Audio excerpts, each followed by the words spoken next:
And she said, "Yeah, we got your blood test results. Your enzyme levels are really high from dead tissue in your heart. So it's kind of like shows like you had a heart attack, but you didn't have a heart attack. Everybody who comes in from an Ironman shows signs of what could be interpreted as a heart attack. That is not good. So Oh my God. Estelle's eyes go like this big.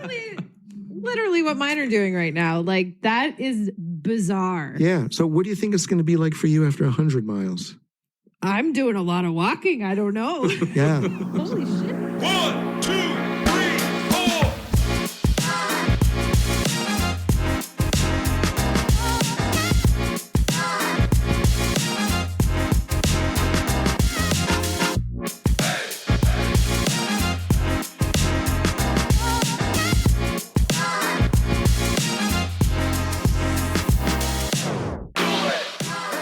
What's up, everybody, and welcome to another edition of the Best of 2023.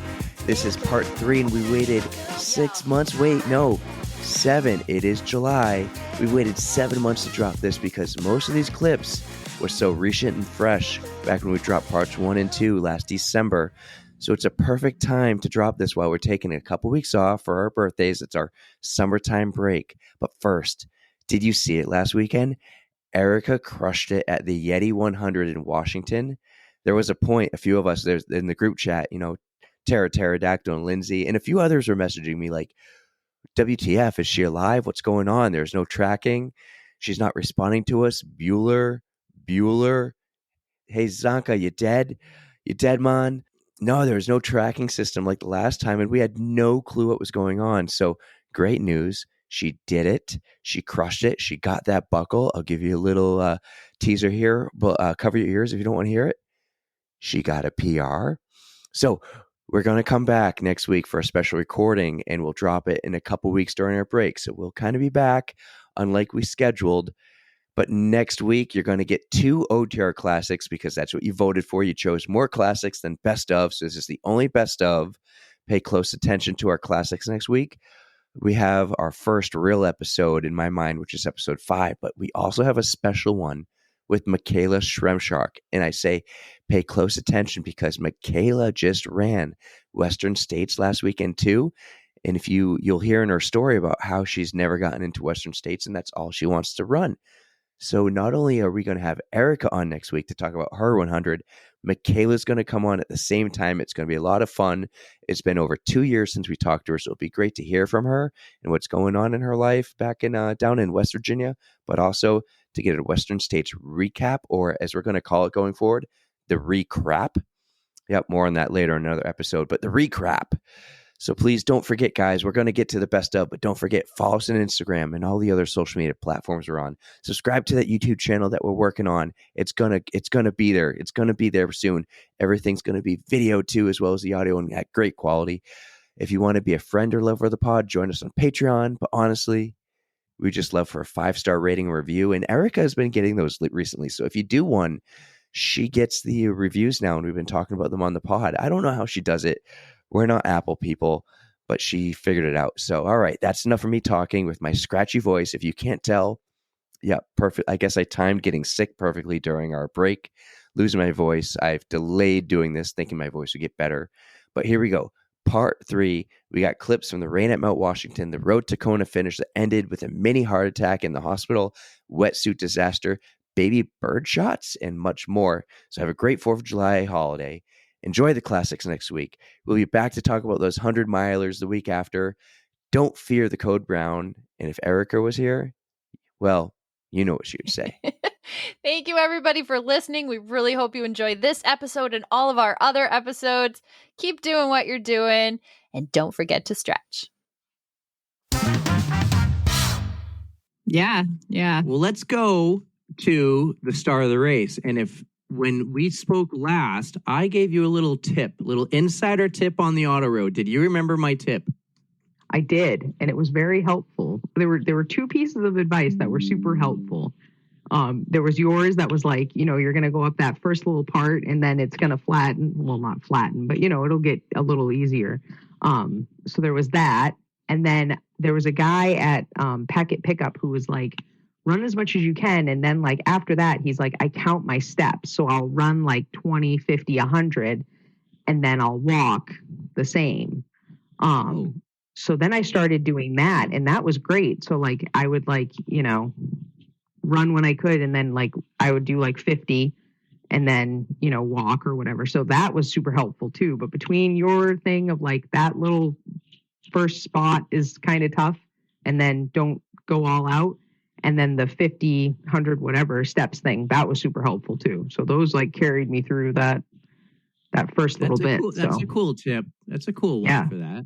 Yeah. Yeah, I had never thought I of like it. that. Yeah. So how did the start go? Like you said, maybe it was sprinkling there or something. And how did it go? How was in your head? How was everything? It was great. It was overcast, but I mean, like, honestly, like the first like 4 miles was awesome. I mean, other than, it was gray, so you couldn't see, but I mean, it wasn't anything awful. And the weather was great for like that day. Everybody was taking off their jackets. Like I was running in a tank top and shorts, until mile 6. But I mean, yeah, the weather, it was pretty much perfect. I mean, a little disappointing with the views, but other than that, I mean, everybody was happy. Everybody was chatting. Like, yeah, it was great. I really enjoyed it because everybody is just like in that sort of same boat of like, well, we're going to do what we're going to do. We're going to run a little, walk a little. And yeah, it was great. We were having a blast. How many were there? Do you know? Somebody was saying it was like 1,200. Wow. But I don't know. I mean, like it seemed like a lot. Wow. It was a big crew. And it was funny too, because at one point when I was running, this woman turned and like looked at me, and I was like, that lady kind of looks familiar. And I'm not even joking. Like Maine is such a small place. She was like, I know you. You're from Freeport. And I was like, and she worked at LL Bean. I don't know why she remembered who I am, but I was like, yeah. So then I ended up talking to her and this other lady for quite a bit later on. But yeah, it was just so funny. She was just like, oh, I know you. I'm like, yeah. I'm like, you look familiar too. LL Bean, who we learned is an actual person last time. That's right. LL Bean came back to push me through. Yeah, it was great.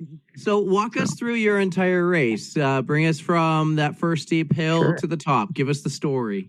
Oh, okay. So it was so funny because like the first, like, you start and it's beautiful. Like I had never been on the auto road. Like, I mean, I'd been up the cog. So like I knew the mountain, but I had never been on the auto road. I had never seen it. It's so pretty. Like I definitely don't want to drive on that road, but I did enjoy running it. It was so much fun. And so you're going up the first 2 miles, even the first 4 miles, everybody sort of talks about it in like, the 2, the 4, and the 6, and then 6 to the end, and how it's sort of almost like 3 different races, because like that first part, you're sort of, it's steep or whatever, but you're getting your balance. And then like that middle chunk can be challenging, but it's, you're there and you're getting your footing. And then the last part is like, that's where like the weather hits and things can get a little tricky.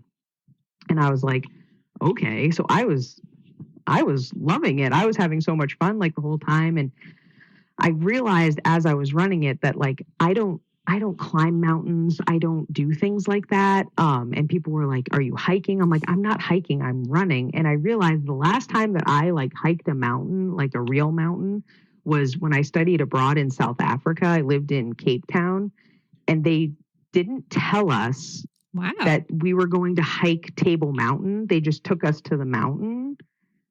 And then we all ended up hiking to the top, and it was insane. And that's the only mountain I've ever hiked and probably ever will hike. But so as I'm like jogging up the mountain, I was like, oh, so I was like reminiscing in my head. I'm like, oh, this is like reminding me of Table Mountain and all the fun. And so that kept me going.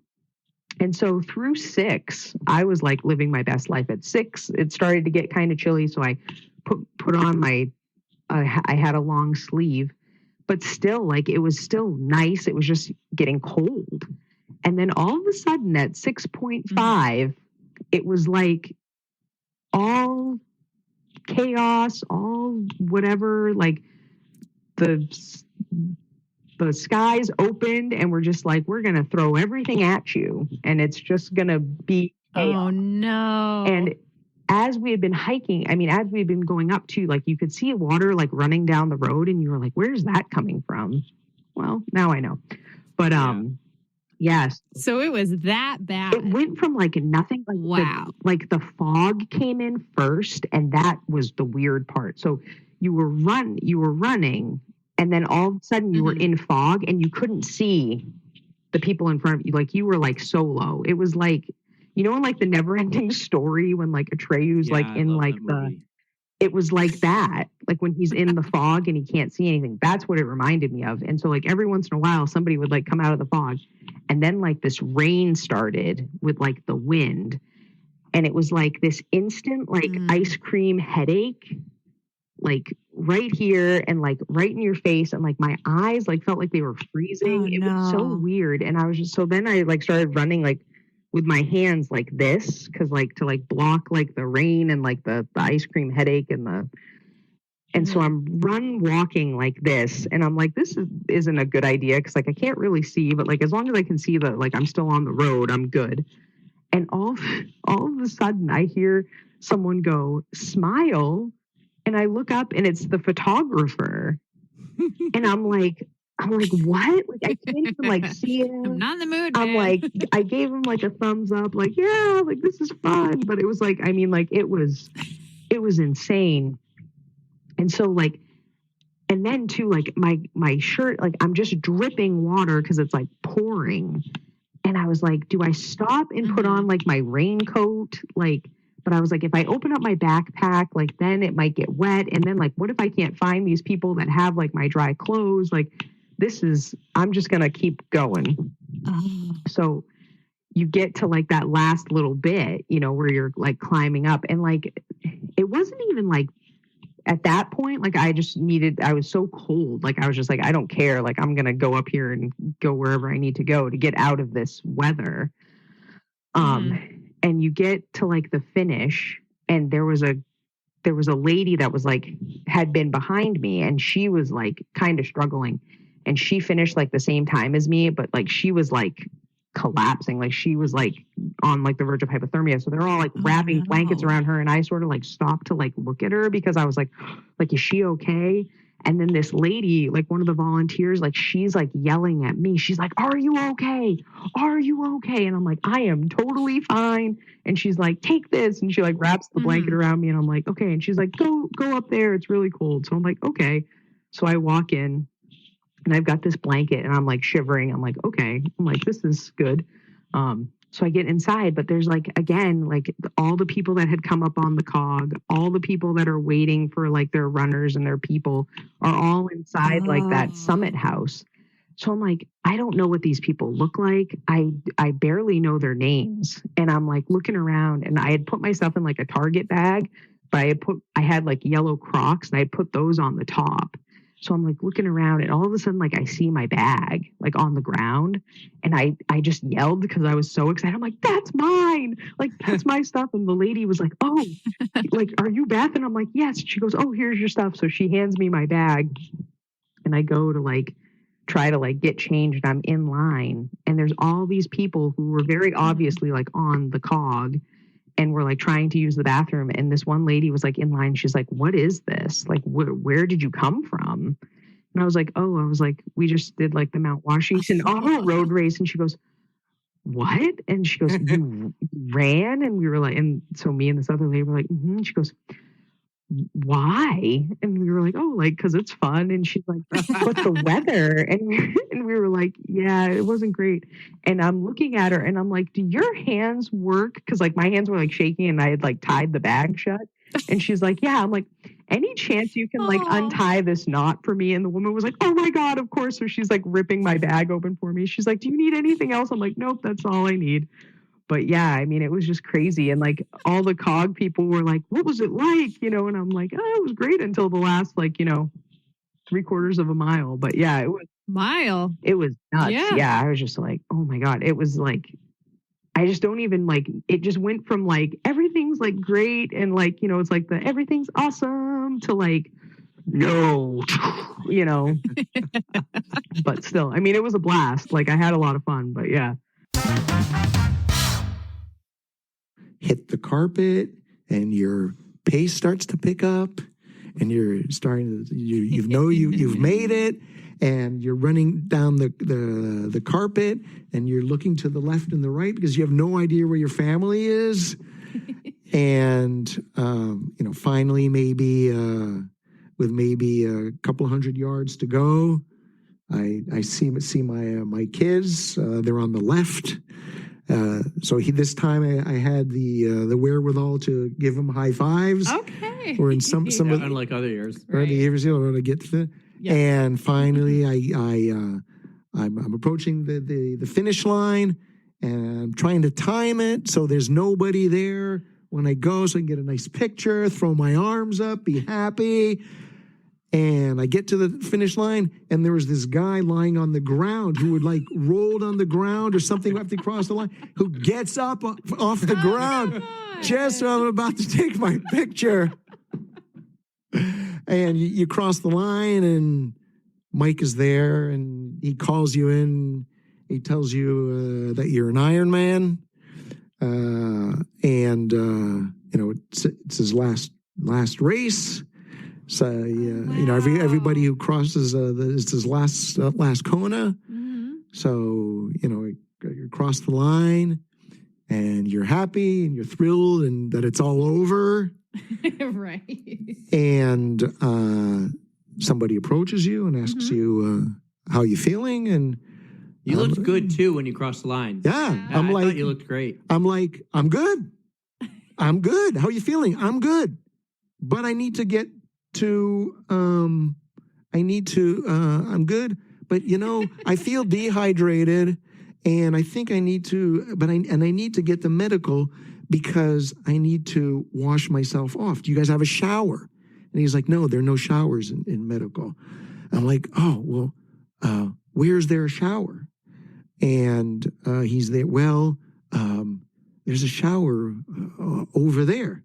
And I'm like, well, I need my transition bag so I can get something to change in. And it's like, how do we can you go to get my bag and transition? And he's like, no, I can't do that. You have to do that yourself. And I'm like, I can't go over there and get my bag. And I'm like, and I need to get to medical because I tell him I shit all over myself. I'm grossly dehydrated. Yeah. And he's like, well, I think I need an IV. And he's like, well, no, you look okay. Plus we used to give IVs to everybody, but we don't do it now. Okay. Unless you're really bad. So I'm you like, didn't make the cut. I'm like, okay, all right.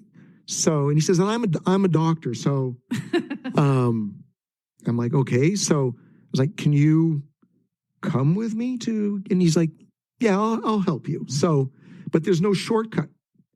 You have to walk all the way down the pier, all the way down to the other side, get the bag. And that probably took 20-minute walk. Oh my God. Okay. So I had one, you know where this is going, right? I had one bottle of water. Okay. And so we walk, and I get my bag, and I still don't have my medal, because when you cross the line, they don't give you the medal, they give you beads. Okay. So I walk around, I grab my bag, and he's like, okay, the shower's over there. And he points me in this vague direction. Okay. And I'm trying to find, he lets me go. And I'm trying to find the shower. And I can't find the shower. And I'm looking for the shower. And the inside of my leg is just killing me from the chafing. Okay. There was a point when I was on the Queen K, right? I sort of wish that I could have pulled my pants down a la Mexican long distance race because of the chafing, run naked for a while. Yeah. But no, you can't do that in the Queen K. So I finally get my bag, and I'm looking for a shower, and I can't find anything. And there's the beach, which is the King Kamehameha Hotel Beach. It's a nice little cove. And I'm like, screw this, I'm going in the water. So I take my I struggle getting my sneakers off. I wrap a towel around my neck, go into the water, and strip naked. And the water is stinging like a son of a bitch, the salt water. Oh, God. It is just stinging. And that's worse than a shower. And I'm trying to clean myself. And just there's this part I touch on my inside of my calf, and it's freaking burning like hell. So I get out of the water. I very gently tap myself dry in those areas, and I put on a pair of shorts, a different shirt, and I go and I'm like, I need some food. Yeah. I need some food. And an hour was already gone by. Where are your girls at this point? Or were they still at the... They were on the phone with me. So you can't, you're... They were trying to find him. You're locked, you're enclosed in this area behind the hotel where only the racers have access. Okay. So they have no idea what's So going they on. have, So they called Eric. Okay. Well, I called them. Another detail I left off is the guy told me, if you get an IV, you're going to be in there for at least an hour and a half. Now, I'm in a completely depleted state, okay? Zero brain functions anymore. And I'm thinking, an hour and a half, that's really long. I'm not going to be able to see my kids for an hour and a half. Yeah, maybe you're right. Maybe I don't need an IV. Okay, yeah, I'll go get my clothes, all right? So it's a very, very important detail, okay? So now I go wait in line to get my medal. And finally, it's my turn. They look at your wristband, scan it or something, and then they brought me my medal. And that's where I shed a tear. So they gave me my medal, put it around my neck. They also give you a commemorative coin, which it's what I want. All I wanted along was the damn coin. I really thought they gave you the coin when you qualified. Here you're going. Here's the coin. Congratulations. But for some reason, maybe it was my mistake, or maybe they used to. So anyway, I finally get my medal, and I go to where the food is, and I try to eat, and there's some lousy, extra dry hamburgers, the sliders. And I'm lying down on the ground, just trying to eat this stuff very slowly. Mouth is completely dry. Maybe I think I had a Coke as well. I'm on the ground. There's a guy there who's lying on the ground. I don't know how long he's been there for, but medical comes to take him away, because I think someone said, "Hey, that guy has been there for a long time and hasn't moved." Sanko, you did. There's another guy. Oh, man. There's another guy who's there, and a volunteer comes up to him, and they start making out. And I'm like, hey, how come I don't get a volunteer like that? She says, well, I'm his wife. I'm like, oh, okay, all right. So I get a little bit of food in there. I think I stayed on the ground for a half an hour with the legs up, and I go to get my ice cream sandwich, and I'm starting to feel nauseous. Oh no! Yeah, I'm not feeling good, and I go into the restroom there. I don't even know what happened in the restroom. I can't remember. Maybe I don't want to remember. I don't know. Right. And I head to medical, and I tell them that I'm feeling nauseous. And they say, well, come in, lie down. And they say, you're nauseous? Yeah. I said, oh, let's give you a pill for that. Okay. So they gave me this pill that you put under your tongue. Okay. And so it doesn't address the problem. It covers the symptom. Okay. It's so you don't feel nauseous anymore. Okay. So I'm lying down there. And they're like, maybe 10, 15 minutes. And I'm like, okay, I'm feeling better. And I can see through the corner of my eye that Estelle is snuck into the pool area of the King Kamehameha Club looking for me because it's been Nice job. it's been 2 hours. Wow, yeah. Okay, she's She like must have been worried. she's like Dad. So they signed me out of medical. Mm-hmm. Okay, and I go see her, and I give her some of the stuff that I'm carrying because it's a pain in the neck. Mm-hmm. And then I'm like, can she come with me to go get my bike? And they're like, no, she's not allowed. She's not allowed. And so I'm like, okay, so I want to go get my bike, and I'm feeling nauseous again. So I go back into medical, okay? They weigh me again because they've already weighed me before, but they weighed me again. Did you get your bike or? No. I didn't So get my you're bike. on the way for the bike, and then you're like, I can't. I can't. Okay. So I go back into medical again. They gave me another pill, and I start gorging on chicken noodle soup, warm chicken noodle soup. And I'm lying down, and I'm not feeling good at all. And I'm feeling nauseous. So I'm gorging on the chicken noodle soup. And like I said, they weighed me. So if you remember on the 177? 177, Yeah. they say you're 183. Okay. You're fat. No. So that would mean borderline hyponatremia because I've retained so much water. Oh my gosh. Oh, okay. Okay. But all they do is give me the chicken noodle soup Uh-huh. and the nausea pill. And all I want to do, of course, is see my girls, get my bike, and Go. And go. Yeah. Okay. While I'm lying down this time, I'm like, do you guys have any Vaseline or something? Because I've chafed so bad on the inside of my thigh. You know, how many layers of skin do you have? Is it three layers? Like that? Okay. I should know this. Okay. Or I think 2 7/8 of my layers of skin are gone on the inside of my left thigh. It's just brutal. Oh. Brutal how much chafing was on there.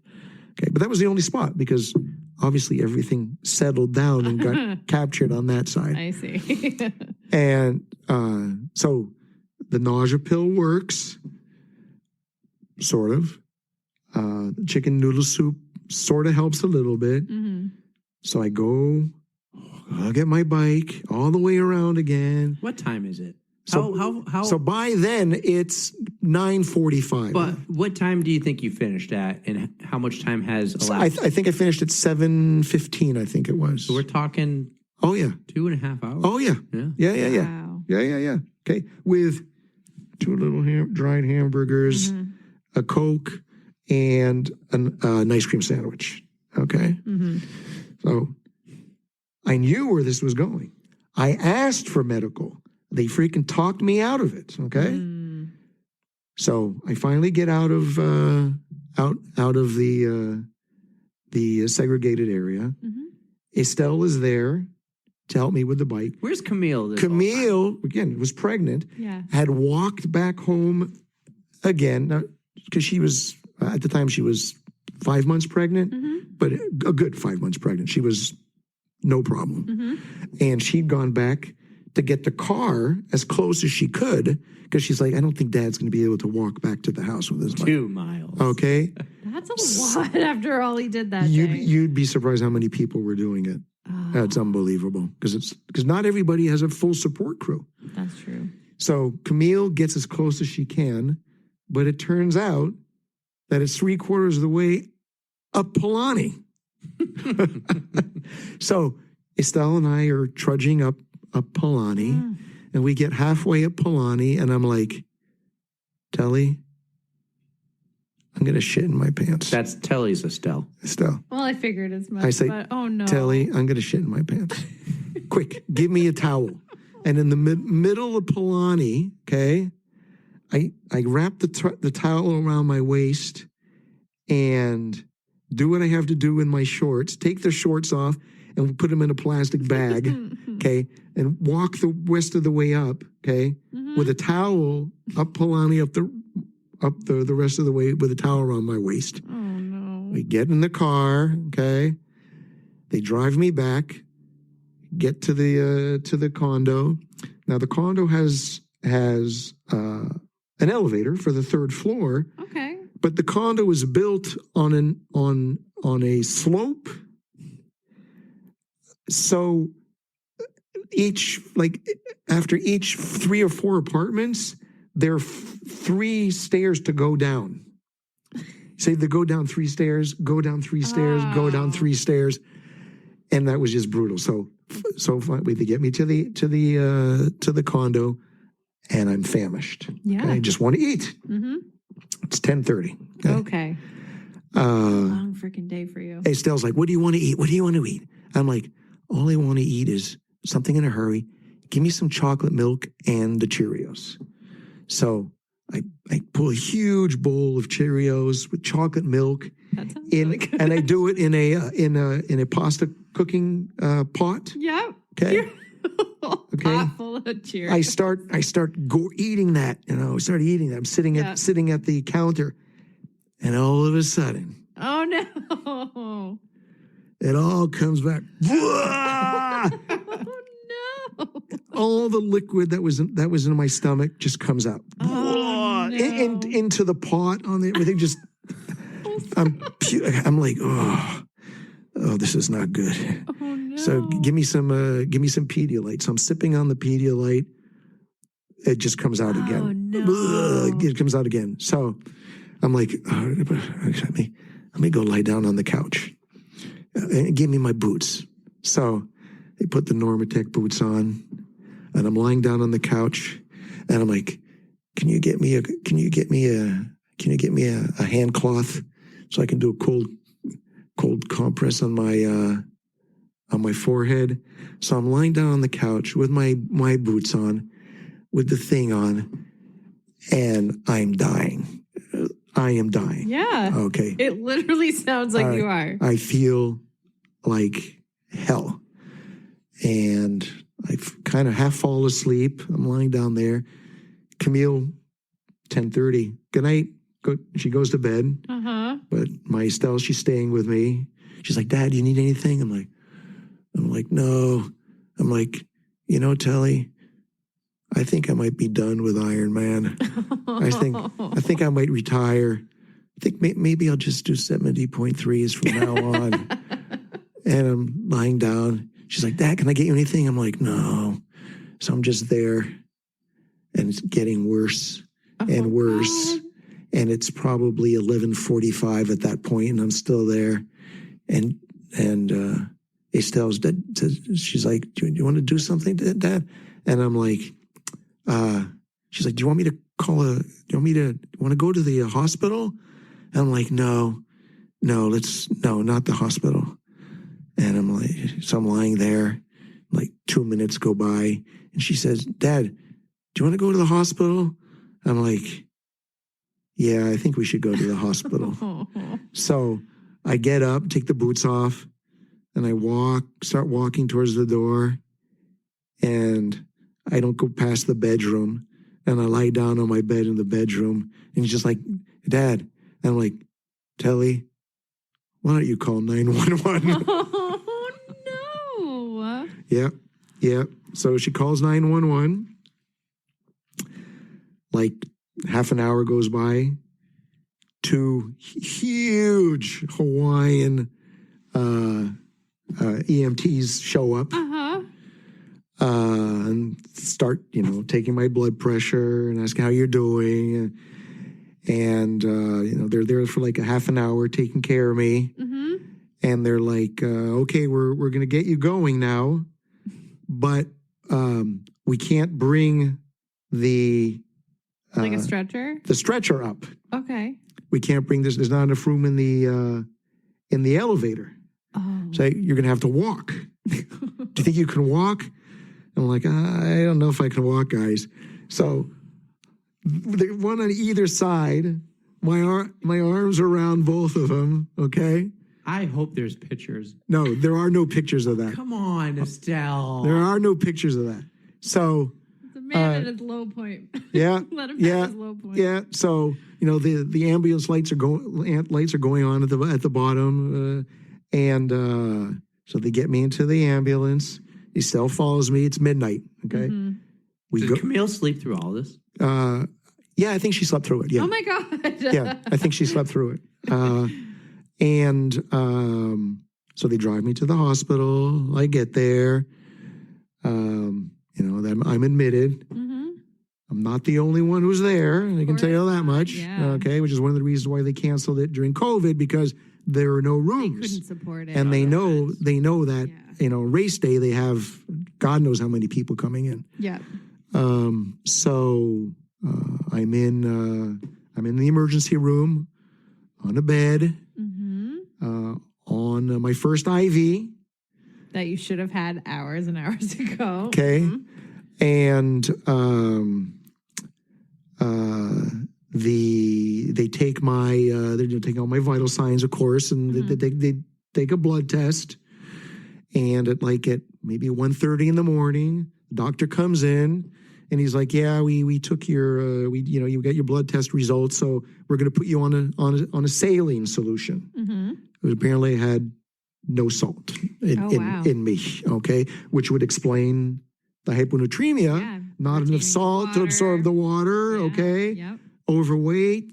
And she said, "Yeah, we got your blood test results. Yeah,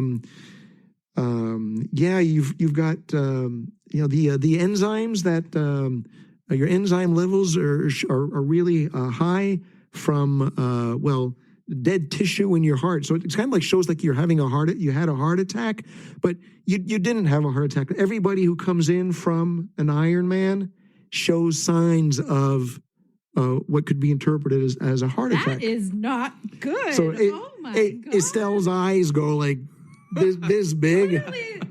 Literally what mine are doing right now. Like, that is bizarre. Yeah. So what do you think it's going to be like for you after 100 miles? I'm doing a lot of walking. I don't know. Yeah. Holy shit, though. So Wow. yeah. Wow. Oh my Yeah, God. no, I this really am. This is the first time I'm hearing all this. Yeah. So that's I had to keep some of the good stories for you. Yeah. There's another guy. Well, so What?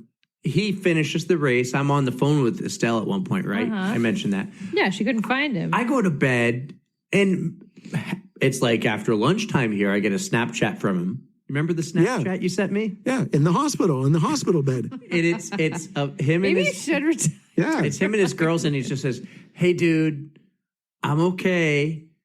I pushed it a little too far." I want to say he showed me that.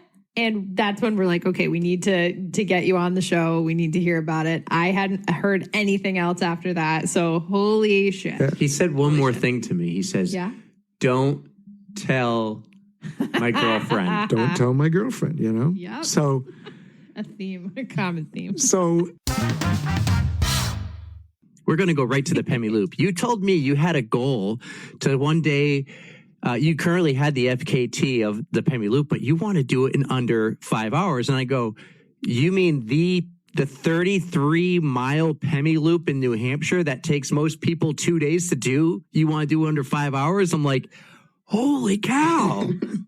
Yeah, I don't know. It's good to have crazy goals, reach for the stars. But yeah, I've spent a lot of miles on that loop. It's definitely one of my favorites. And really of any of the places I've run. And yeah, I know each time you run it, you realize like you can, I don't know, there's always room for improvement, especially with these longer distance stuff. You can always find minutes somewhere. So it's fun to have that goal to keep chipping away. That's so crazy. I just think of that and it blows my mind.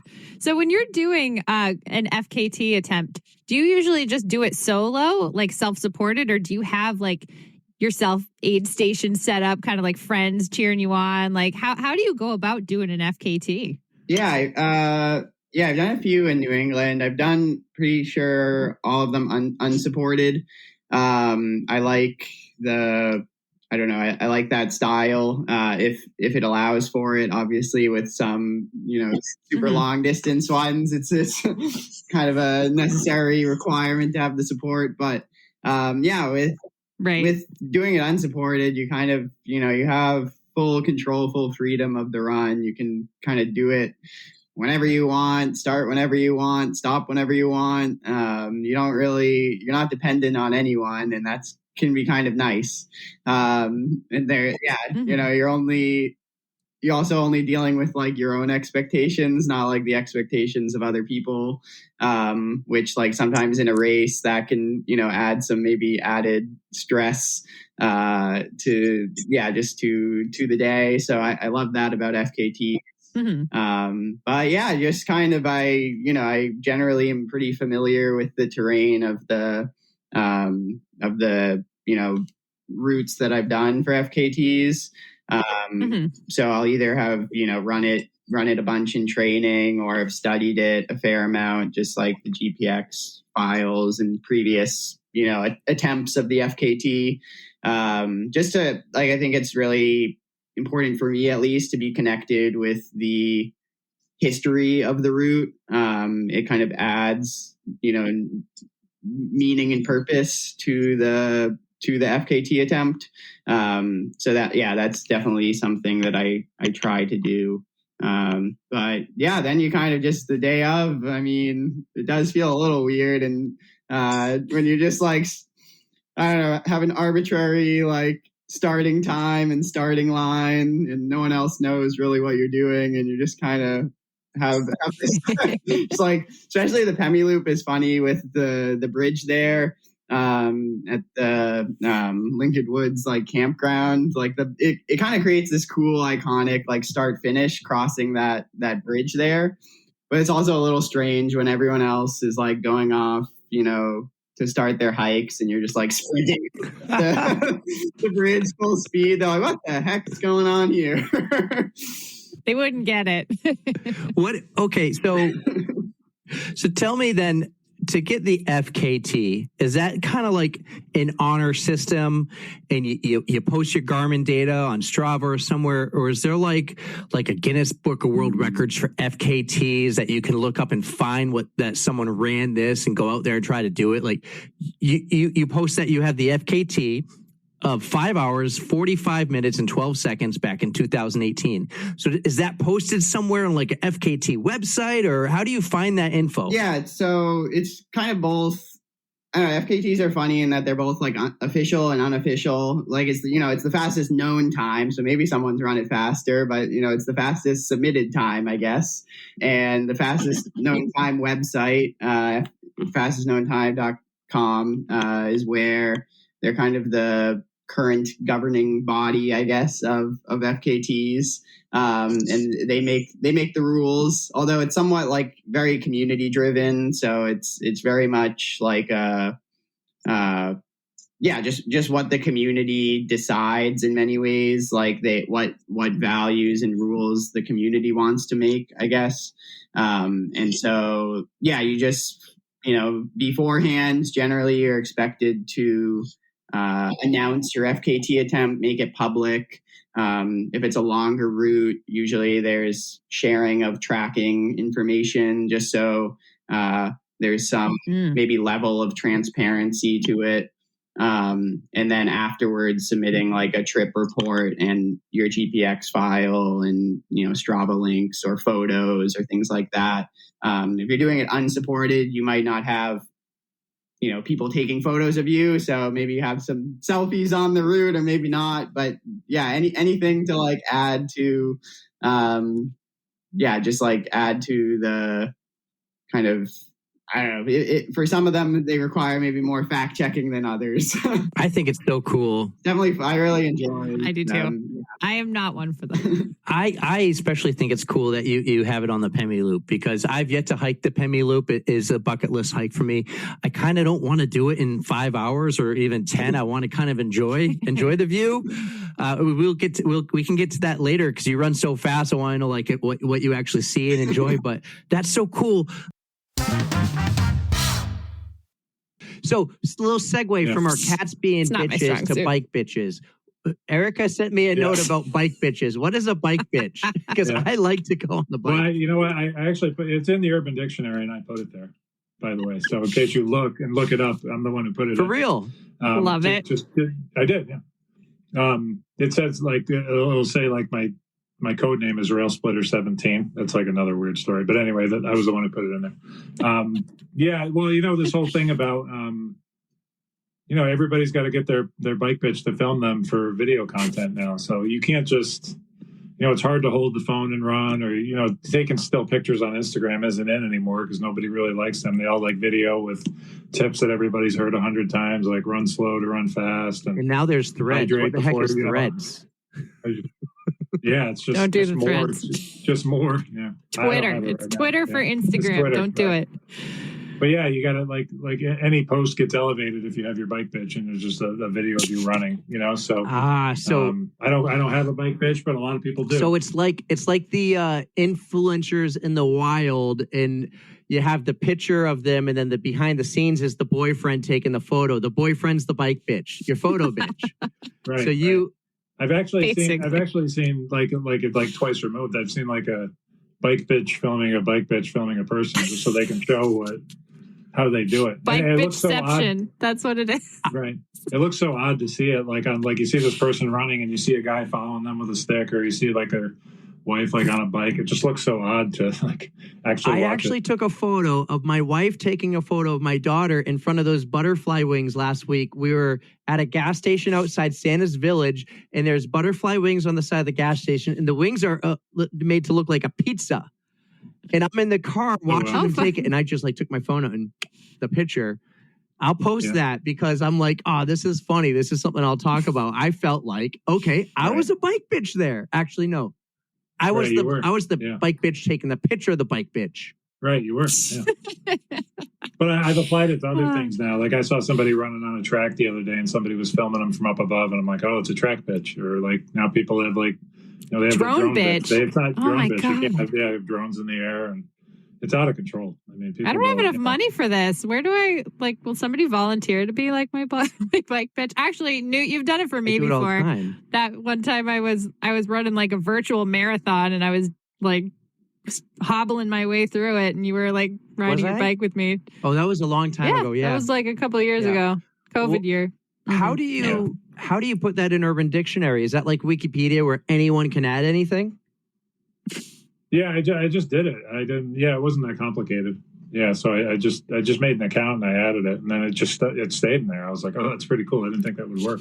Kudos to you. That's like a legit thing. Like that's everybody has that. Tell me about the code name, the account name there you have, the story. Oh, the Rail Splitter. Yeah, it is funny. So my I got a lot of weird like things from like, and I still do fantasy football with this guy, and we still have jokes that nobody would understand. Just a high school friend of mine, and we used to play like those I don't even know if it was WWF then, WWE wrestling games, for probably Super Nintendo or something back then. Now the games are too complicated, and we would just talk stupid and like pretend we were certain wrestlers and make moves. And he was I can't remember the name of the wrestler he was, but it was like a train conductor, and his like signature move was the Rail Splitter. So it was like just something we made up, and then like for some reason that stuck with me. And then ever since I needed a username for anything, it's always Rail Splitter. So he doesn't even remember saying that, but like for 30 years I remember him saying that. So, yeah, I don't know. That's where Rail Splitter came from, and it's just how it's always my thing. Nice. Yeah, and then let's see. Then there was the day that I took it over to Bear Brook, and I don't know that I'll go there again. Why? So Mike had told me a whole bunch of times, like I kept saying like, oh, I'm going to go to Bear Brook. Like, what about Bear Brook for me doing an open water swim? And he kept saying like, I don't know if it's the right space, because he's brought the kids there before. He said, I don't know if it's the right space. Like it's roped off in a certain area, and it's not a very big roped off area. So I don't know how much you'll really gain from doing an open water swim there. And so I kept saying, okay, fine. Well, I need to find somewhere else then. I need to find somewhere else. And so I kept avoiding Bear Brook. But then it got to be like, a week before. And I was like,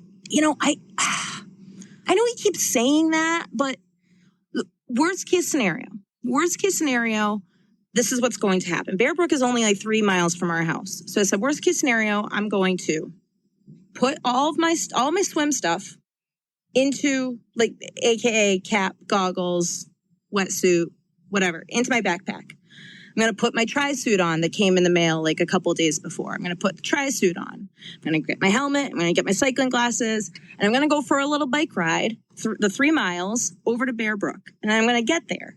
And if it's a useless area to actually get like open water swimming in, at the very worst, I'm going to put that wetsuit on. I'm going to jump in the water. I'm going to splash around a little bit. And then I'm going to get back out of the water. And then I'm going to take the wetsuit back off. And I'm going to put my helmet back on. And then I'll at least have the experience of going through like transition mode from swim to bike. And then I'll bike back home. It could be a disaster, but at least I'll have like gone through the motions of swim to bike. Yeah. So I get into the entrance for Bear Brook. And I see the lady at the like little toll booth for like paying for your entry fee and whatnot. And I asked her, I was like, hey, so can I ask you a question? If I go down to the beach, like, is it a good spot I can like throw my wetsuit on and like get some swimming in? She's like, oh yeah, sure. And I said, okay, well, I heard it's like kind of a small area. She said, well, you're an adult and you know, are you confident in your swimming? I was like, fairly. And she said, okay, well, yeah, you're fine. That you don't have to stay in the roped off area. You know, that's really more for like parents to just be aware of where their kids are.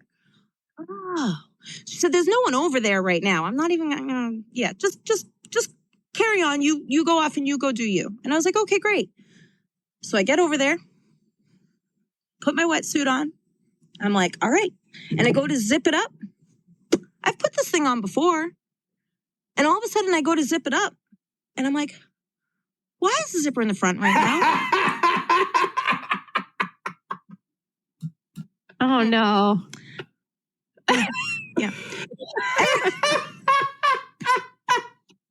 Do you know how hard it is to take a wetsuit off when it's on backwards? I can't say that I do. So, I feel for you though.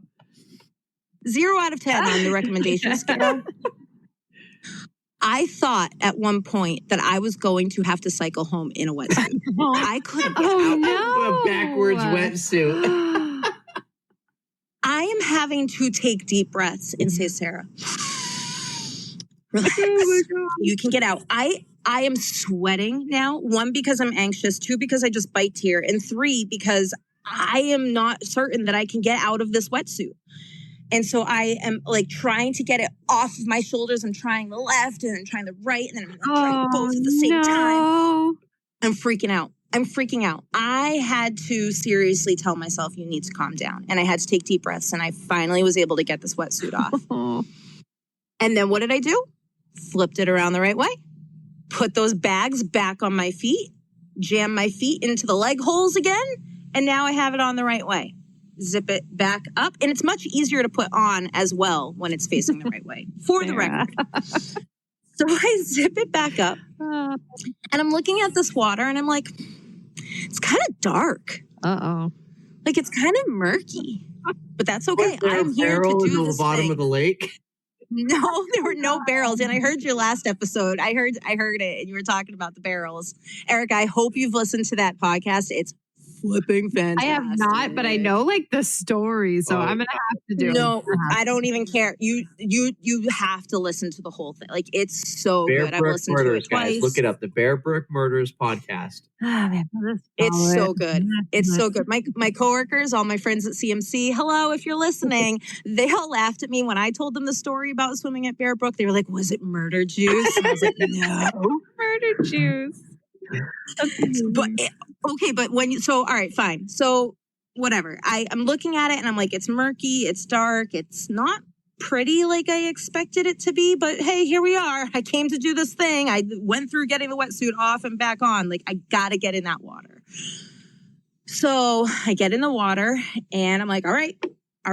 Oh, it's gross on the feet. The feet are touching some weird things. It's very slimy. I'm not a fan, but you're here to do a thing. I hate that too. So I finally go, I finally just go in. I go for it. And I start swimming and I have the goggles on. So I everybody said, like, don't be surprised. You're not going to be able to see the bottom. okay, that's fine. I'm not expecting to be able to see the bottom, but I'm also not expecting my hands to be literally the color of my fingernails right now. Like my skin was highlighter orange. It was Bad. strange. It was strange. So I go for the swim. I'm swimming around the pond, and all of a sudden I stop at one point and I look up, and a whole bunch of children were there for like a camp field trip. So now they're all standing there watching me, like from the pavilion. You know, if you know the Reach Beach Exchange, there's the pavilion there. A whole bunch of like campers are at their I just said the word field trip. They're all there for their field trip. And they're all staring like, ooh, she's swimming. So finally, I'm like, all right, well, I'm done. I did what I needed to do. I have limited time anyway. I did what I needed to do. I'm going to go back. I'm going to take the wetsuit off, and I'm going to bike back home. And so I did. And I told Mike about it later on. And I was like, yeah, so the pond at Bear Brook, like it was big enough. I was able to swim outside of the roped off area. It was kind of gross. And he was like, oh, yeah, it's disgusting. He was like, I don't know that was a great plan for you. Like, couldn't warn me. Thanks. Why didn't you tell me that? Turns out when I was 28, this was 20 at the time, but when I was 28, I was finally diagnosed with, or 27, I was diagnosed with failing kidneys. I had chronic kidney disease from an autoimmune issue caused by, they think it could have been possibly caused by strep throat, but IgA nephropathy was the autoimmune issue that caused my kidneys to fail. Yeah. So I really struggled. I would say after that race, like it just kind of like started going downhill. I had a little rebound that next summer. I was out in Boulder, probably putting 100 miles a weekend with a bunch of guys from all over the country. It was great. I had a great group of guys to train with. And so I was out there that summer. And but I didn't feel like my normal self. And then that season came, and I had also more staph infections, acne. My ankle started swelling. I remember one run specifically. We had raced Providence the day before, and we went out to go do like an easy 10-miler. And I literally got about a mile into the run, and I had to turn around because I remember thinking to myself, "There's no way. You could put a gun to my head, and I'm not going to finish this run." I felt that bad, and I remember getting into the locker room, and I peed, and my blood was like black. And so I went to the trainers. They're like, we don't know. Go see health services. They don't know. I was like 20, right? And so this kind of process kind of kept going on and off. And I went to different doctors, and no one really did any blood work to test me, and I didn't know. A lot of the doctors kept putting it on my running. Like, I think you're running too much. You got to back off on the running. You're a fit guy. You know, my ankle started to swell. I really bad night sweats, which now looking back, I'm like, man, I should have like been to the doctor, but I just didn't know. Mm-hmm. Yeah, really bad night sweats. Couldn't sleep. And my running performance started getting worse and worse. My last year of college basically was kicked off the team because my performance was so bad. I remember my coach screaming at me and two other kids in the locker room, thought we were partying, but I wasn't partying. I felt like crap. I had a failing organ, you know? So, I remember going down to Miami with my mother. She had a business trip, and I just had to get out of the area. So I just kind of tagged along with her and trying to run down to Miami. And I was a mess. I never stopped though. I just kind of kept running. Right. And I would have moments where like things would go really well, things that wouldn't go really well. And in 2005, I remember kind of like stringing some pretty good training together. And running some pretty decent times, like at the Mayor's Cup and the New England Cross Country Championships for like USATF. The big issue happened was, I think it was 2007. I had a roommate qualify for the U.S. Olympic trials in New York City at where was it, Central Park. Mm-hmm. And I remember like being super motivated. His name was Steve Meinalt. Steve had qualified, so a bunch of us went down to go watch him race, and I was just super motivated. I'm like, you know what? Like, I want to like try to achieve that. And I remember the next day I went out and I ran 18 miles. I was like, I'll just do the last 6 on the track at like, 5:40 pace, whatever. Nothing super fast. And I could not hold 6-minute pace for the life of me. It just felt, and I remember I could feel fluid moving in my ankles. So right. Mm-hmm. Yeah, I called the doctor that Monday, and they're like, we got you in like 4 weeks. And my sister was in nursing school at the time, right? So she comes over and she's like, hey, let me take your blood pressure. She takes it, and it's like off the chart. It's like 210, I don't know, over like 120, like just something insane. And I was like, you don't know what you're doing, blah, blah, blah. So I put on a blood pressure cuff, took it off the charts. So called the doctor that Monday, and he tells me I can't get in for 4 weeks. I'm like, well, I feel like I'm having chest pains too. He goes, you need to come in immediately. So I went in that day, and it was right before Thanksgiving, and gave blood work, and I left, went up to New Hampshire to see my wife's family for Thanksgiving. Get a call the next morning. Hey, like the numbers are way off the chart bad for your kidneys. Like you need to come right back. So I drove back in the car to see this guy. And that's the first time I'd heard the term, like the word like kidney, like it's a kidney issue. Mm-hmm. So of course, like any other person, I did like, Google MD, like I'm like my own doctor. So I just typed in all my symptoms, and I typed bad in kidney, news. and I diagnosed myself right then and there. I right away, IgA nephropathy pops up. They sent me to someone. I had a biopsy done, and that's how they made the official diagnosis, right? And I was like, okay, so like perfect. We figured this out. Like, what pill do I take? Like, how do I? Like, what do we do? What's like, next? we Yeah, exactly. out. Yeah. And I was psyched because I was like, thank God they figured this out, because I mean I felt terrible. Mm-hmm. My face was swollen, so they put me on this diuretic. Right, it was a blood pressure med. I woke up the next morning, and I tell you, I lost like 25 pounds overnight. I mean, I remember coming downstairs, and I went downstairs in like the shortest running shorts I had to show like my family, because I was back home. And I was like, look at my legs. I'm like, I look like a distance runner again. I mean, I was thin. I looked like cut. It was all the water I'd been retaining. Wow. Yeah, it was crazy, right? So then I went to this doctor, and we had a biopsy done, and he gave me the actual diagnosis. Now, my big question was, because running was such a big part of my life. I mean, it was like my social outlet. I was at races on the weekends. I was doing a lot of triathlons at the time. And honestly, I moved a lot to the triathlon. Nothing against triathletes, but it was my running was like so bad that it was kind of like another area for me to kind of get into. Mm-hmm. I was doing well, but I just remember always feeling like I just felt like I never had that. Best way to describe it, it's like when you have a really good training block, you can almost feel that fitness occurring. And I never had that. I always had that feeling through college, but I never had. I felt it definitely in high school, but I didn't have it. I didn't have it. So anyways, this doctor diagnoses me, and I was like, so what's the outcome with my running? And he just looks at me square in the face, and he's like, you're never going to run fast again. And I'm like, you said never? No, he's like, you will never run fast again. He's like what you used to do. He's like, you're never going to be able to do that. And it took me by surprise. And we had this whole conversation in there. And he's like, probably in the next 10 years, you're going to need an organ transplant. And holy cow, like hearing that for the first time, especially scary. as someone, scary, right? And especially as someone who was like, you're a college athlete, you think you're pretty damn fit, right? Especially as a runner. So, and I always felt like I had a pretty strong body and could kind of handle anything. And I mean, I remember walking at his office, my fiance at the thing. She was my fiance, wife, girlfriend, so whatever it is. My wife now, my now wife, but she was out there, and she looks at me, and my mother's out there, because this is a big deal. And I just didn't even talk to him. I went in the bathroom, and I didn't even turn the lights on, and I probably cried for 10 minutes. It was hard. So that was 2008. That was 2007, November 2007. And then April 22nd, 2008, I ended up needing, that's what the day I had my kidney transplant. So it went downhill like really fast. And I remember that winter, they actually were giving me, I was getting shots of EPO, which for people that don't know, like in the 90s, that's like one of the drugs that all the endurance athletes that were doping that they were taking, right? It's a synthetic protein that boosts your red blood cell count. Because I was so anemic. So they were trying to boost up my red blood cell count, because I remember just reffing hockey games. I mean, I felt like my heart rate was going through my chest. But they gave me some EPO, they bumped my numbers back up, and man, within a few weeks, I was back out running 7-8 miles. They finally got rid of the inflammation from the swelling with the blood pressure meds. And then I got the EPO. Man, I felt great. I was back running 640s again and like cranking on some miles. But that didn't last long. It slowly got worse. And then the leg swelling came back. And I want to say right before that transplant, I was out in the Sierra Nevada backcountry skiing. And I remember taking my boots off one day after a huge day in the mountains. And I felt terrible. But my ankles were skinny. But above my ankle where my boot was, it was like below my knee was like fat from just all the fluid had stuck up there. Oh. Yeah. So I was just exhausted, just like really bad fatigue.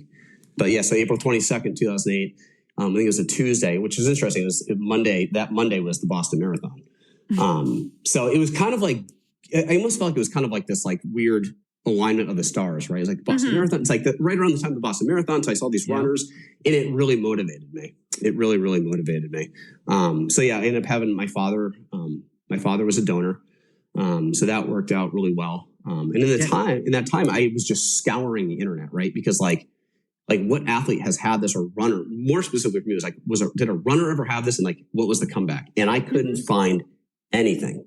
I mean, I found stories of people who had finished a 5K, in like, 30 minutes or something. Not what you were looking for, though. Not what I was looking for. That was not what I was looking for. So my goal was like, I am going to hop on this comeback train, and I'm gonna like, obviously it's like prove the doctor wrong. I'm like, I'm glad you said that, because like, damn it, like I'm gonna do this and I'm gonna show you. Right. What were your goals going in before you really were getting sick? What were your running goals? Were you looking to go pro? Were you looking to go Olympics? Were you looking to just make a profession out of it? I mean, I always kind of look at myself like there's like you're kind of like your white collar runner, right? So like the guys that are like the top in the country as in high school, and they get recruited to a big time university. And these guys are the guys that you're seeing in all the magazines at the time, or that, then the internet was coming big and all.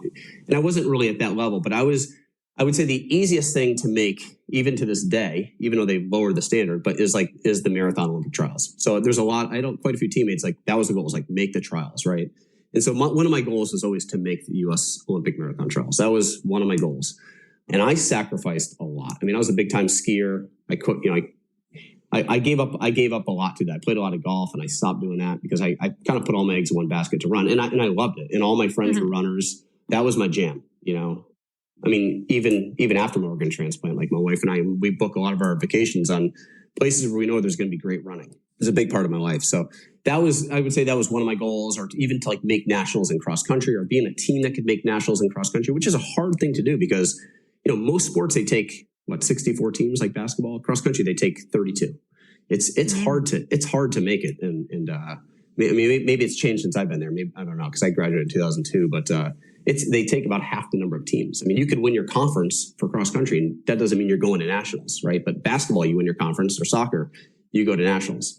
So the rules are a little bit different. It's much harder for running. So that was my goal. I wanted to be like a low 14-minute 5K guy. I just wanted to see how good I could be. I just love to compete, and running was one of those sports where it was like no coach could tell you weren't good enough, because like the clock doesn't lie, and the work you put in, like if you put the work in and you run fast, no one can bench you. So that was a big reason why I liked running so much. It was I grew up playing hockey, and I get so frustrated with my high school hockey coaches. They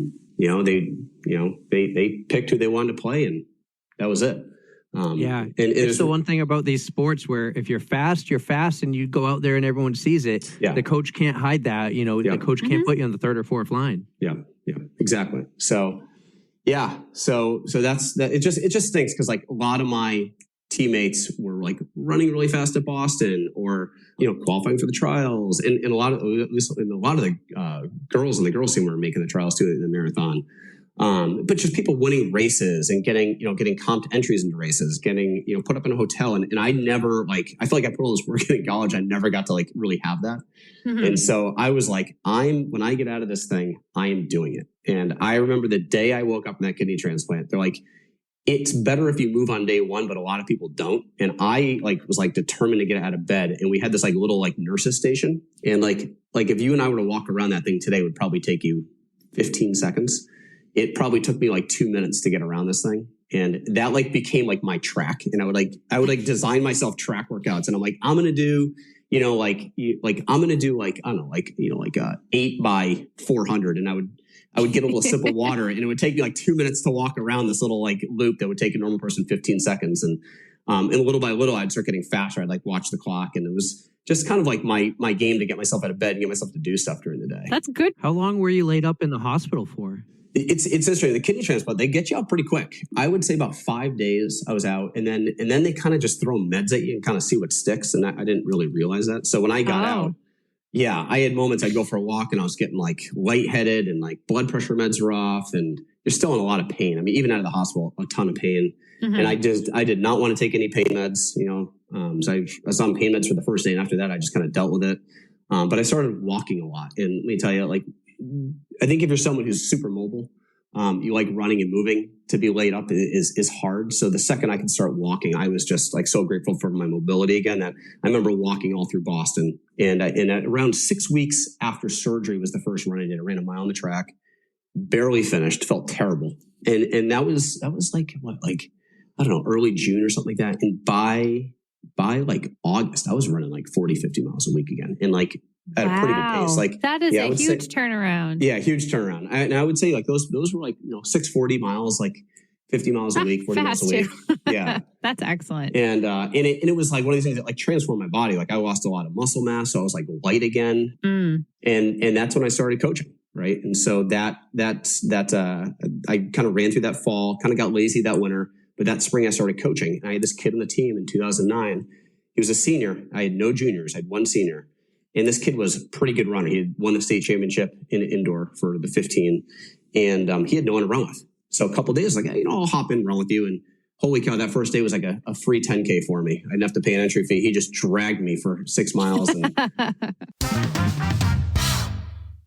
They know where the 7-Eleven is. They've stopped for slushies before. So we make a little pit stop, get some slushies. Because we had taken on the team name of Six Pack, we needed a 6-pack of beer as well.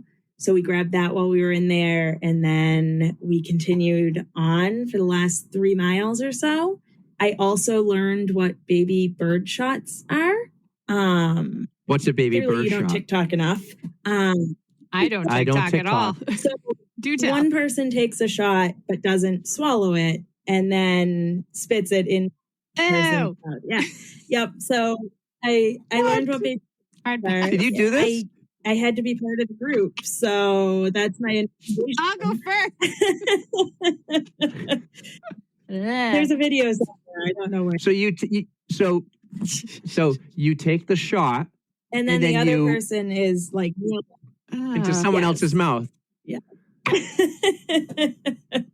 So now you know. Never heard of that. Gotta keep it in here. Yeah. That's something you would do too. So Hannah, we're a storytelling podcast, and we'll get right to your Erika will ask you after this what's your story. When Yeah, did we you kind start? of But you're we talking about skipped right over that. We got right into the anchor down stuff, but But I don't want to go there yet. We're talking about the doc, and I want to hear the story about the documentary and the finish line. The being unprepared. The whole doc was a really cool experience, but the whole time I was also kind of like, why do you want me to do this? Like, you have Paul and Chris who are these crazy people, and I'm just like, I'm just over here kind of well, like. you were one of the very few women who have actually gone the 100-mile distance at Anchor Down. That is how incredibly difficult this race is in the heat of the summer. I mean, they don't make it easy for you. So being one of those legendary women, I applaud you, my friend, because that is incredible, incredible work. I'm terrified of that. It was like a good day. It was that whole thing. Like I get that people are like, holy shit, like you ran 100 miles at ADU in less than 24 hours. Like that's amazing. I'm like, yeah, that is really amazing. But I'm like, it's just, it's cool, but I feel like it gives me like this credential that I don't deserve because I'm like not. I don't know. I don't consider myself like a really good ultra runner. I just like fucking around in the woods and like I wore Crocs for like 3 of those laps at the 100 mile. Like I should not have gotten to 100 miles because I put those Crocs on and like. That gives me hope, Anna, because I did hamster wheel last year and I had like clogs on for some of them. They were like the UFOs clogs, which is basically the same thing. So if you can do it in Crocs, there's hope for possible. Me too. Good. Yes, because I remember I put them on and someone was like, my crew told me this after. They were like, oh, there was some woman in the crowd that was like, oh, that's a shame. She could have had it when I put my Crocs on. And there was a girl this year that her name was Gwen. I think she got 75 miles. Oh, she's so cute, so sweet. She did a great job. And I saw her running and she was she was walking in slides and then she ran in them. And I was like, girl, I ran in Crocs a couple of years ago and I got shit for it. So hell yeah. She ran in athletic slides. I was like, this is breaking the stereotypes. You don't need Hokas. Yes. Nope. So That's when they were fantastic. recording the documentary, you ran across. So when they were recording that documentary, what were you wearing on your feet when you crossed the finish line? I was wearing nothing. I was barefoot. In the chaos of, the documentary, people trying to get everything. And you know, you never know when somebody's going to cross the finish line in an ultra, because you could have a loop that takes 25 minutes and then you could have a loop that takes an hour. Or like last year, I had a loop that took 4 hours.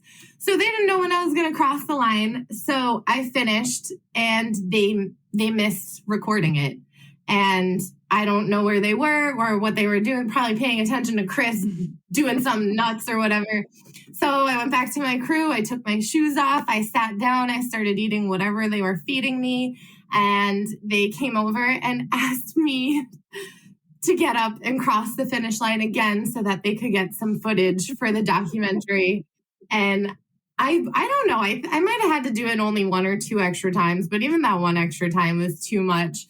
So in the doc, it's not even my actual crossing the finish line. I have no shoes on. I am hobbling because I sat down and they ruined your momentum. Thought I was done moving. Yeah, thought I was done moving for the next 48 hours or so. I wasn't. So that's like, you know, you watch the doc and you think everything's like, wow, that looks so cool. Like, holy cow, these people are badass. I'm like, nah, no, like, not at all. I hated everything in that moment. I was like, are you fucking kidding me? I just ran for like 22 hours, sat down, took my shoes off, and you want me to do it again. But I did, because I was like, okay, sure. Oh my God. I feel for you. I've never had to do that, but I know that like once you sit down, that's like game over. I know. Those assholes. Terribly. The documentary came out fantastic. I watched it too. Yeah, I call it the bozo hiker, but they call me the psychopath in Hampshire. So I think I found. Yeah. Yeah, I think the episode's going to be called well, one of those. They both have a nice ring to it, so there you go. Less pressure, but more performance. So I like to keep the pressure, keep the expectations very low. Well, let's talk about maybe the beginning of your journey. So you're a homeschooled that we learned. You didn't do any sports, but at a very young age, I think 13, like as an early teenager, you began drinking and doing drugs. This is in New Hampshire, of course, I believe still. Tell us about maybe your teenage years and what happened and give us that whole story, that journey.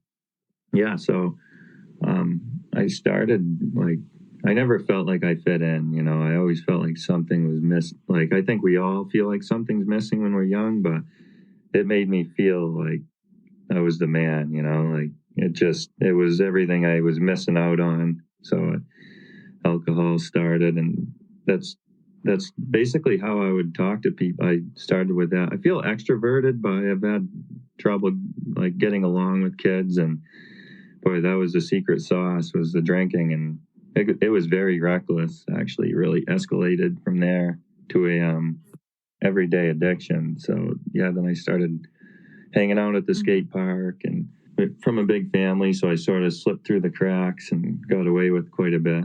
I'm guessing because you're the second oldest of 9, your parents are busy, you know, raising much younger kids. You're a teenager. You don't need 24/7 supervision compared to maybe one of your little brothers and sisters who might be toddler age, and you got to watch everything they put in their mouth. Mm-hmm. Exactly. So yeah, it started there, and then the pills came, and I was basically a full-blown addict by the age of 15 to prescriptions and different types, whatever I could get my hands on, but the opiates came, and it went hard for about 6 years. About 6 years, I basically did both. I mean, some people can drink in safety. I can't, so I don't drink just because it'll always lead me back to the drugs. So I think I know that. I'm 30 now.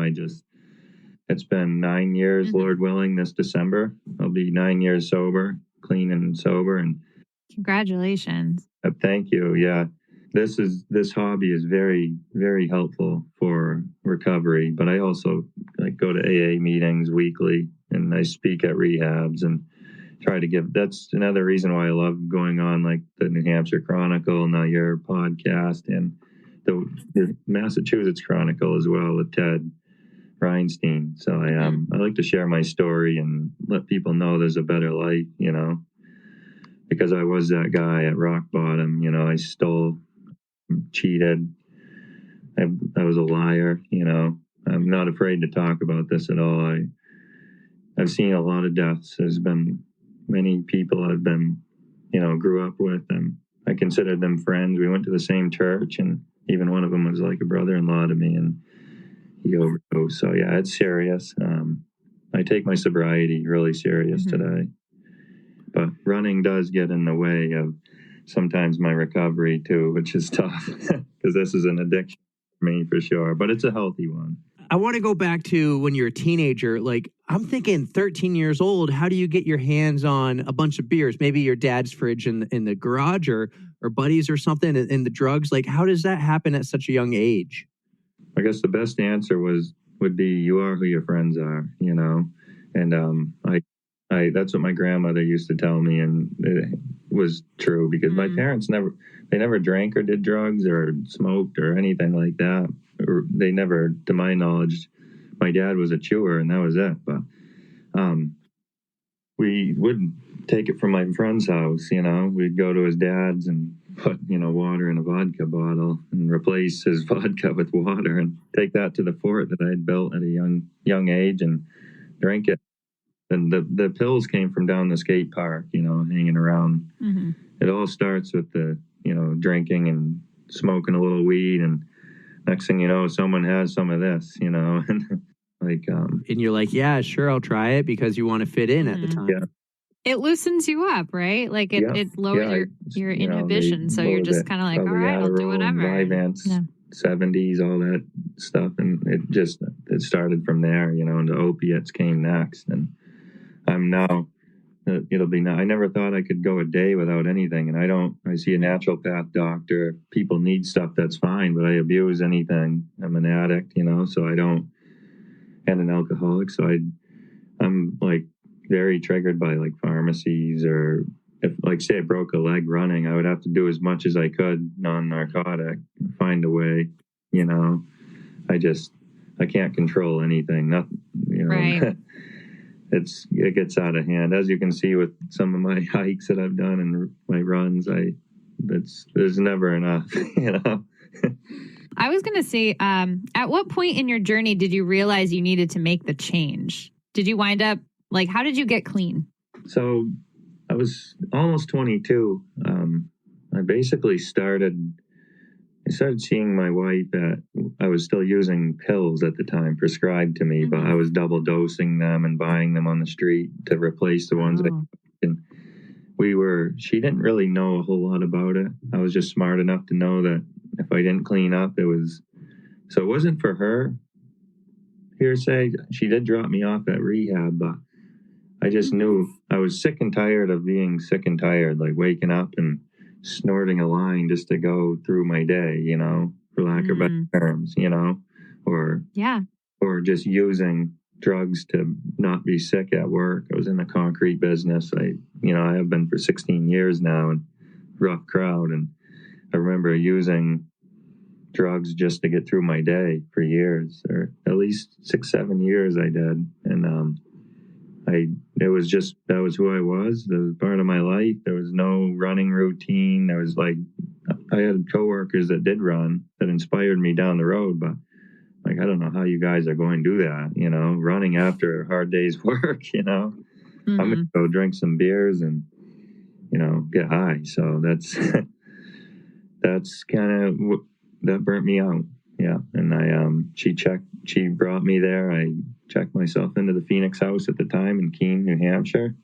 I went there for 30 days. I remember telling her I'm doing this for me, but, you know, stick around, that'd be great, but I don't blame you if you leave. I was very low point in my life, you know. You were dating, or were you married at the time? We were dating, yeah. I was going on 22, and then I had a visitor, and it was my mom, and then she was with her. So, yeah, here we are. Now, she took you to rehab, but were you like, I need to get better, I need to go to rehab? Or was it like an intervention with her and just, she says, one day, I'm bringing you here and you got to clean up? No, it was, I broke the news to her I quit drinking probably like 7 months before the whole rehab. And I was saying I was sober, But here I'm taking all these pills, and I was not sober, and so I knew that that was next, but I couldn't do it on my own. I kept trying to cut myself off of these medications, and I just couldn't. You're an addict. You can't give an addict a bottle of prescriptions and say, quit these things one day at a time. So I decided that I needed help, real help, to get cleaned up, and just so happened that program gave me a fresh start. I think the Phoenix is that's part The like rolling. we've had another because that's like a national thing, right? So there are chapters all over the country. So that's awesome that they were able to help you out as well. Yeah, I think the Phoenix, what does that mean? It's a bird that means rises up out of something. Rise from the ashes, yeah. That's right. Mhm. Yeah, So- you mentioned you went back and listened to a few episodes, and Doozer was one of them. I don't know if you went back and listened to the Rullet, and he was back in like April, just before the Boston Marathon. The episode number escapes me, 50 something, and then Maurice the panda, who had his story about drug addiction and drinking and jail and you name it, he did it. And so we had them on, but the guy from April, his name is Rory, and he calls himself the running mullet. He credits the Phoenix immensely for his recovery. They and helped him a great deal. Yeah, he's still very active with him. He does these Phoenix runs, group runs at the Boston Marathon. He just ran Chicago, and I'm sure he did some stuff with the Phoenix out there. So the Phoenix is it's pretty big. It's national, and it's extremely amazing the help it's done for everyone, yourself included. Hey, let's talk about some of your running friends. We know your life partner, Nicole, and we kind of know love the that process so much, of how your life partner. they call each other their wives. I know. But she's happily married, but she's also got a life partner. What does your husband think about it? So that's kind of like the funny part of it. Him and her get along so well, which is so awesome to me. That's so I always just joke. I'm like, she's your second wife, like it just somewhere along the line just became our joke, and it works out great. The three of us, when we hang out, we have so much fun, and it's just, I've never had that before. So for me, it's incredibly, incredibly special. When the two people you love the most love each other, and get along, and like, it's great. It's really, really great. You talked about the vetting process you put her through a couple of years ago when you're like, do I want to run with you? Was that just a Nicole thing, or do you kind of like with the people you run with, do you kind of do that? You're like, all right, let me see. Do I like these people? How are they going to work? Are we going to mesh well or not? Like it kind of has to work for you to have a running partner you go with more than once. Yes. Yeah. And it was more or less to kind of feel somebody out for pace. If somebody's going out at a 7-minute mile, I'm not your friend. Like, I'm not the one you're going to want to, call and let's go running today. Not going to happen. So for me, the questions are more, to find out, are we running compatible? Because I've actually been burned in the past. I was I'm getting back there, but I was quite fast when a few years ago. And I would and I call it fast shamed, because people wouldn't want to run with me because they would be like, oh, you're too fast. Oh. So there's a downside, that not many runners talk about. And I like to bring awareness to, because if I was to turn around and say, oh, you run too slow for me, I don't want to run with you. How offensive would that be? I know, right? So you turn the tables. Yep. You turn the tables and you tell somebody, oh, I don't want to run. I can't run with you. I can't keep up. You're too fast. I got that so much, to the point I kind of withdrew from some running communities because it was hurtful. I was like, if I'm asking you to run with me, I'm going to run with you. Yeah. Whether that be a 12-minute, an 8-minute, a 9, whatever that is. If I'm interested in running with you, it's because I want to run with you, not leave you in the dust. Yeah. So I tried explaining that, over and over, and it just got to the point where I was kind of sick of it. Mm-hmm. So I just kind of withdrew and did my own thing. And I was like, well, forget it. I guess running by myself is where it's at. And so slowly I kind of put myself back out there, be like, I'd really like to have a running buddy, for so many reasons, motivation and just somebody to just share the sport with, to talk about. Mm-hmm. And so when I asked questions, it was to kind of get a feel of what kind of runner are you? Are you flexible with your pace, distance? You know what I mean? I don't want somebody that's going to go out there and be like, okay, well, I didn't do my mile in this time, so let's speed it up. Or I have to run for 38 minutes. I wanted a casual running partner. So I did. I kind of vetted people by asking them questions, because sometimes when you see somebody running on Instagram, and not everybody posts their paces or their distances. So I was kind of like feeling them out, like, what kind of runner are you? It's kind of smart to do that. You want to make sure that you mesh I don't well. want to. Yeah, I don't want to be trying to keep up if you're running a 6:30 pace and I can't do that, and be like, okay, I guess I'll see you at the end of 5 miles. Then it's like, what was the point of meeting up? Right. So more or less, it was to find out, are we similar distances and paces? And then you find out the personality on the run, literally. Yep. And I just, And it was a great match. It was. I knew from the first day, I was like, she's going to be my friend. I really like her. So you found her on Instagram. I'm kind of remembering all this when we talked over a year ago. Your first time meeting in person was a run. Yeah. I said, meet me here. And do you want to do this distance? Sure. Sounds great. What time do you get out of work? All right. I'll meet you there. Did it have first date feels? I was nervous. Oh, absolutely. I was so nervous. I was like, oh my gosh, like, is she gonna like me? I get that way meeting new people. Like, do you not know? Yeah. Like, come on. Yeah. I love it. I mean, yeah, I do. I got some funny stories about meeting new people, like, but that's for another podcast or another time. Oh boy. Well, it's not that funny, but basically I had no friends in North Carolina, and I met this one guy at a bar, and I wanted to be his friend. And so I walked up to him like if he was the hottest girl in the bar, and I was asking him out. I was like, hey, what's going on? You want to talk? You want to hang out? Grab a beer? Right? I mean, how do adults make friends? Nobody teaches you this. It's so hard. Right? It's so hard these days. It is. And long story short, he got 3 people in his wedding: his brother, one other buddy, and me. So it worked out. Oh, that's awesome. See, you got to take a chance sometimes. You just never know. Yeah, and we're still good friends. Even though he lives in Dallas now, we're still good buds. So yeah. That's awesome. So that's your origin story, I guess, with meeting Nicole. But can you refresh our memory how you met Jay? Because she's still one of your great running buddies as well. Oh yeah, she's another one of my best friends. She was another one that I had just seen.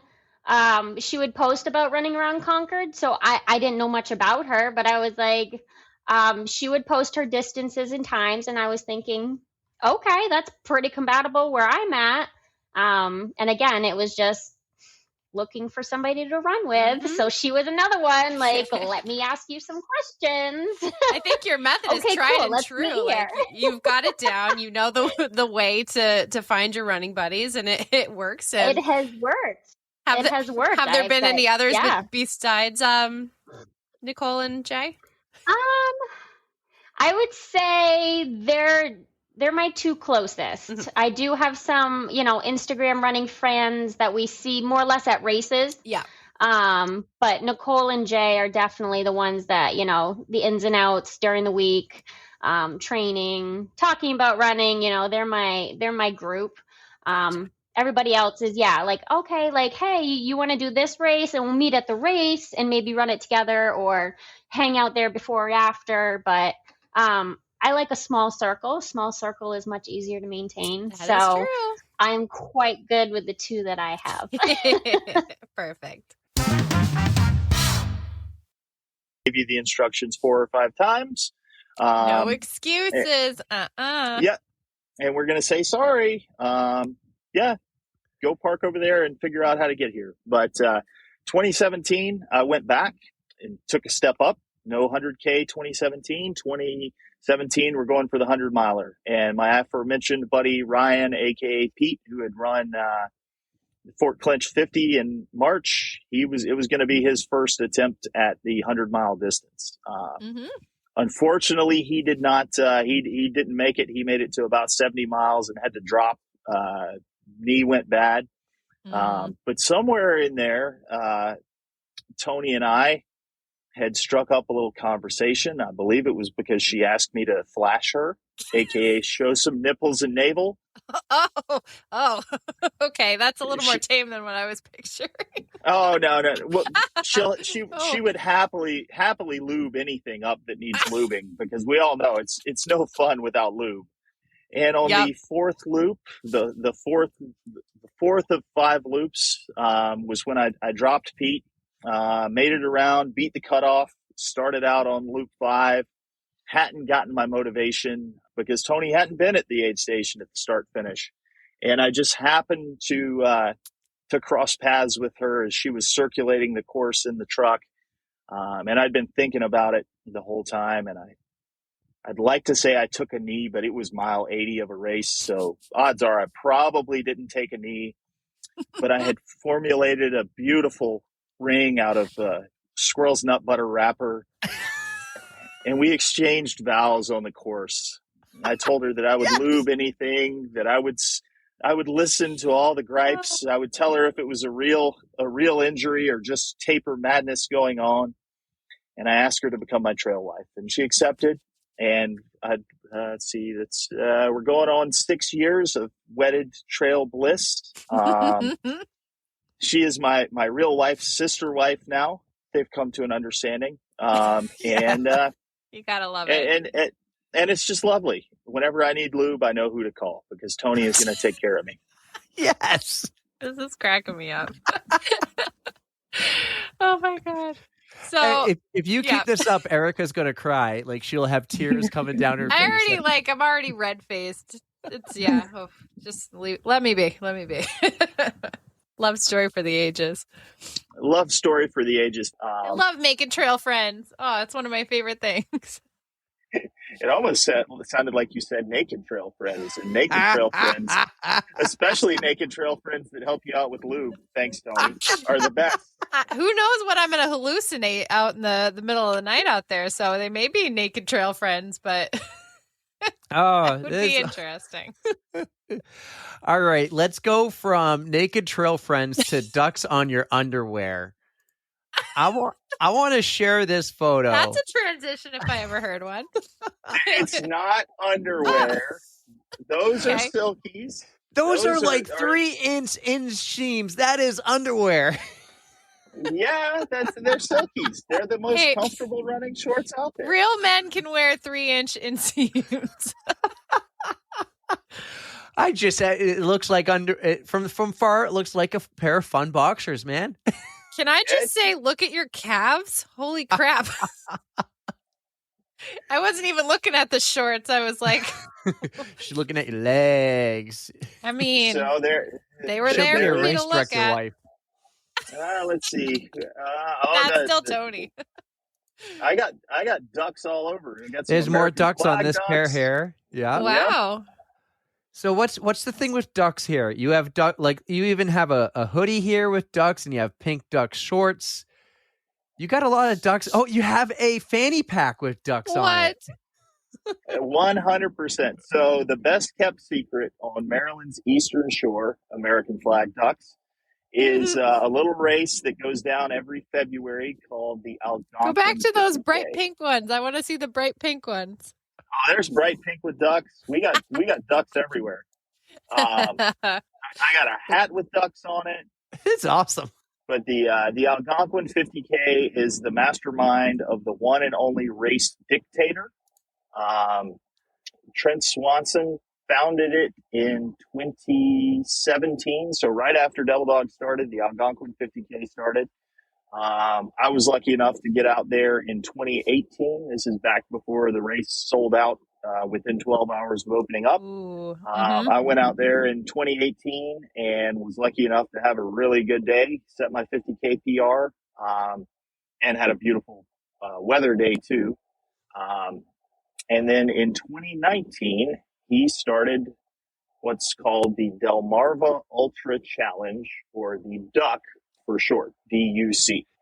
It's a great transition. I was going into the duck after this. with the help of the one and only General Gabe is the director of the DUC, and you show up to packet pickup, and at 8 p.m. if you are a DUC, you get an email telling you where to go for race start, and you show up and you run a 50K at night, and then you get in your car, you drive your happy little butt over to the state park where the Algonquin 50K starts, and you run the Algonquin 50K, and they add the 2 times together, and you get your 100K. I have been lucky enough to make it in thrice and finish twice. 2021, so February on the Eastern Shore is going to be one of 2 things. It's going to be absolutely amazing, like perfect running weather, 60s, a little bit of a breeze, trails are beautifully groomed, or it's going to be absolute dog shit. Oh, no. 2021 was my first year doing the DUC, and it was absolute garbage. We got a blizzard the week before. We got out there, it was below freezing, and we were talking about a 2-mile loop in Peru. Well, the course that the other thing about the DUC, the first 50K on the DUC is it changes every year. And it's limited only by the imagination of the general. This sounds so sadistic. In 2021, he had come up with, I think it was a 6-mile loop, which included a climb up Mount Trashmore, which if you've been in any coastal areas, you know that the only altitude climb you can find is usually at the dump. It was all about 2 miles of it were on a mountain bike pump track. So if you've ever ridden or run a mountain bike pump track, you know it is just constantly up, down, sharp turn, up, turn, turn, turn. I've done that actually. I lost track at about 100 turns in 1 mile. Wow. And the first, when we started, the first loop wasn't too bad. It was snow on the ground, feet were cold. Get to about mile 3. And if you know anything about Algonquin, if you don't know, let me tell you, you're going to get wet. Just brace yourself. You're going to get wet. I don't know, so the more details you got, feel free. So we got to about mile 3, and I'm just thinking, this is way, way too, yes, the pump track sucks. All these turns suck, but I haven't gotten wet yet. And someone had just nicely put one of those folding yellow wet floor signs out and said, danger. Get up to it, take a step, go to my knees in the water. Just knee deep water for about 100 yards. Come out, run a little bit farther, more knee deep water. Keep going. Oh, there's a pond. Why would we go around the pond? Let's just go through the pond. So the back half of the loop was just wet. My tummy sometimes doesn't like me very much during races. So I was leading the first 50K at about the 3 loop mark, and then my guts just absolutely blew up. I had to stop and make poopies. I think 3 or 4 times, which cost me the win. No. The next day at Algonquin, I recovered. I went back out for the 50K. Pat and Justin were there with me. They will never go back with me, nor will they ever allow me to talk them into signing up for a race, because it was what we refer to as the snow bomb year of Algonquin. Oh, no. Because the water was not only mid-thigh deep in some of the mud holes, but the mud was just absolutely shoe-sucking, and it was cold. It was hovering around the freezing mark the entire day. Justin had a great day. He beat Wardian. He came in third. Wardian finished fourth. So Justin took third in the 50K that year, and I was what shall forever be known as the Prince Duck, the second place duck in 2021. Then I went back in 2022 and we had the opposite. We had a beautiful year, 60 degrees. I wore those blue duck shorts the entire time. Didn't even have to put leggings or anything on. And came away with the dub that year. The first 50K was amazing. He'd gotten permission to run on some property that nobody had ever run on before. And it was just one giant loop with some out and backs on it. There was no seeing the same stuff over and over again. And then we went and ran Algonquin, and I don't even know if my feet got wet that year. That's good. If they did, it was because you have two choices. A lot of it's on, it's not single track. I call it fire road or fire breaks. We have a lot of that here. Kind of a rail trail for us, yeah. Mm-hmm. A little bit. It's very sandy out there, so it gets rutted out pretty bad. You get these. That makes sense. You get big old puddles in it, and you either run through the puddle or you try to go around it. If you go around it, there's a metric crap ton of briars. So the saying for Algonquin goes, it's mud or blood, you choose. I always choose mud, but lucky enough to come in to better my time from the year before and get the win in 22. And then this spring, February of 2023, number one, it was about 20 degrees. And when I tell you that Gabe and Trent love water and ducks love water, so why wouldn't we? Uh-huh. When we hit the first water hole at about 2 miles, and this was not a loop course again, it was a big old loop with some out and backs. I heard a tinkling sound when I stepped into it. Stepped into it before I stepped onto it because the puddles were frozen.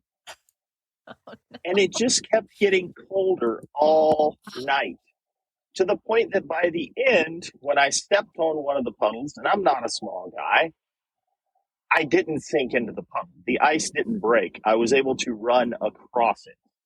Yikes. That combined with, I did finish in time to make it to the Algonquin start. But somebody once told me that discretion is the better part of valor. And I was like, I could either break the law and get there in time to start, but my shoes are literally frozen to my feet right now. I cannot untie them to change them. Oh, wow.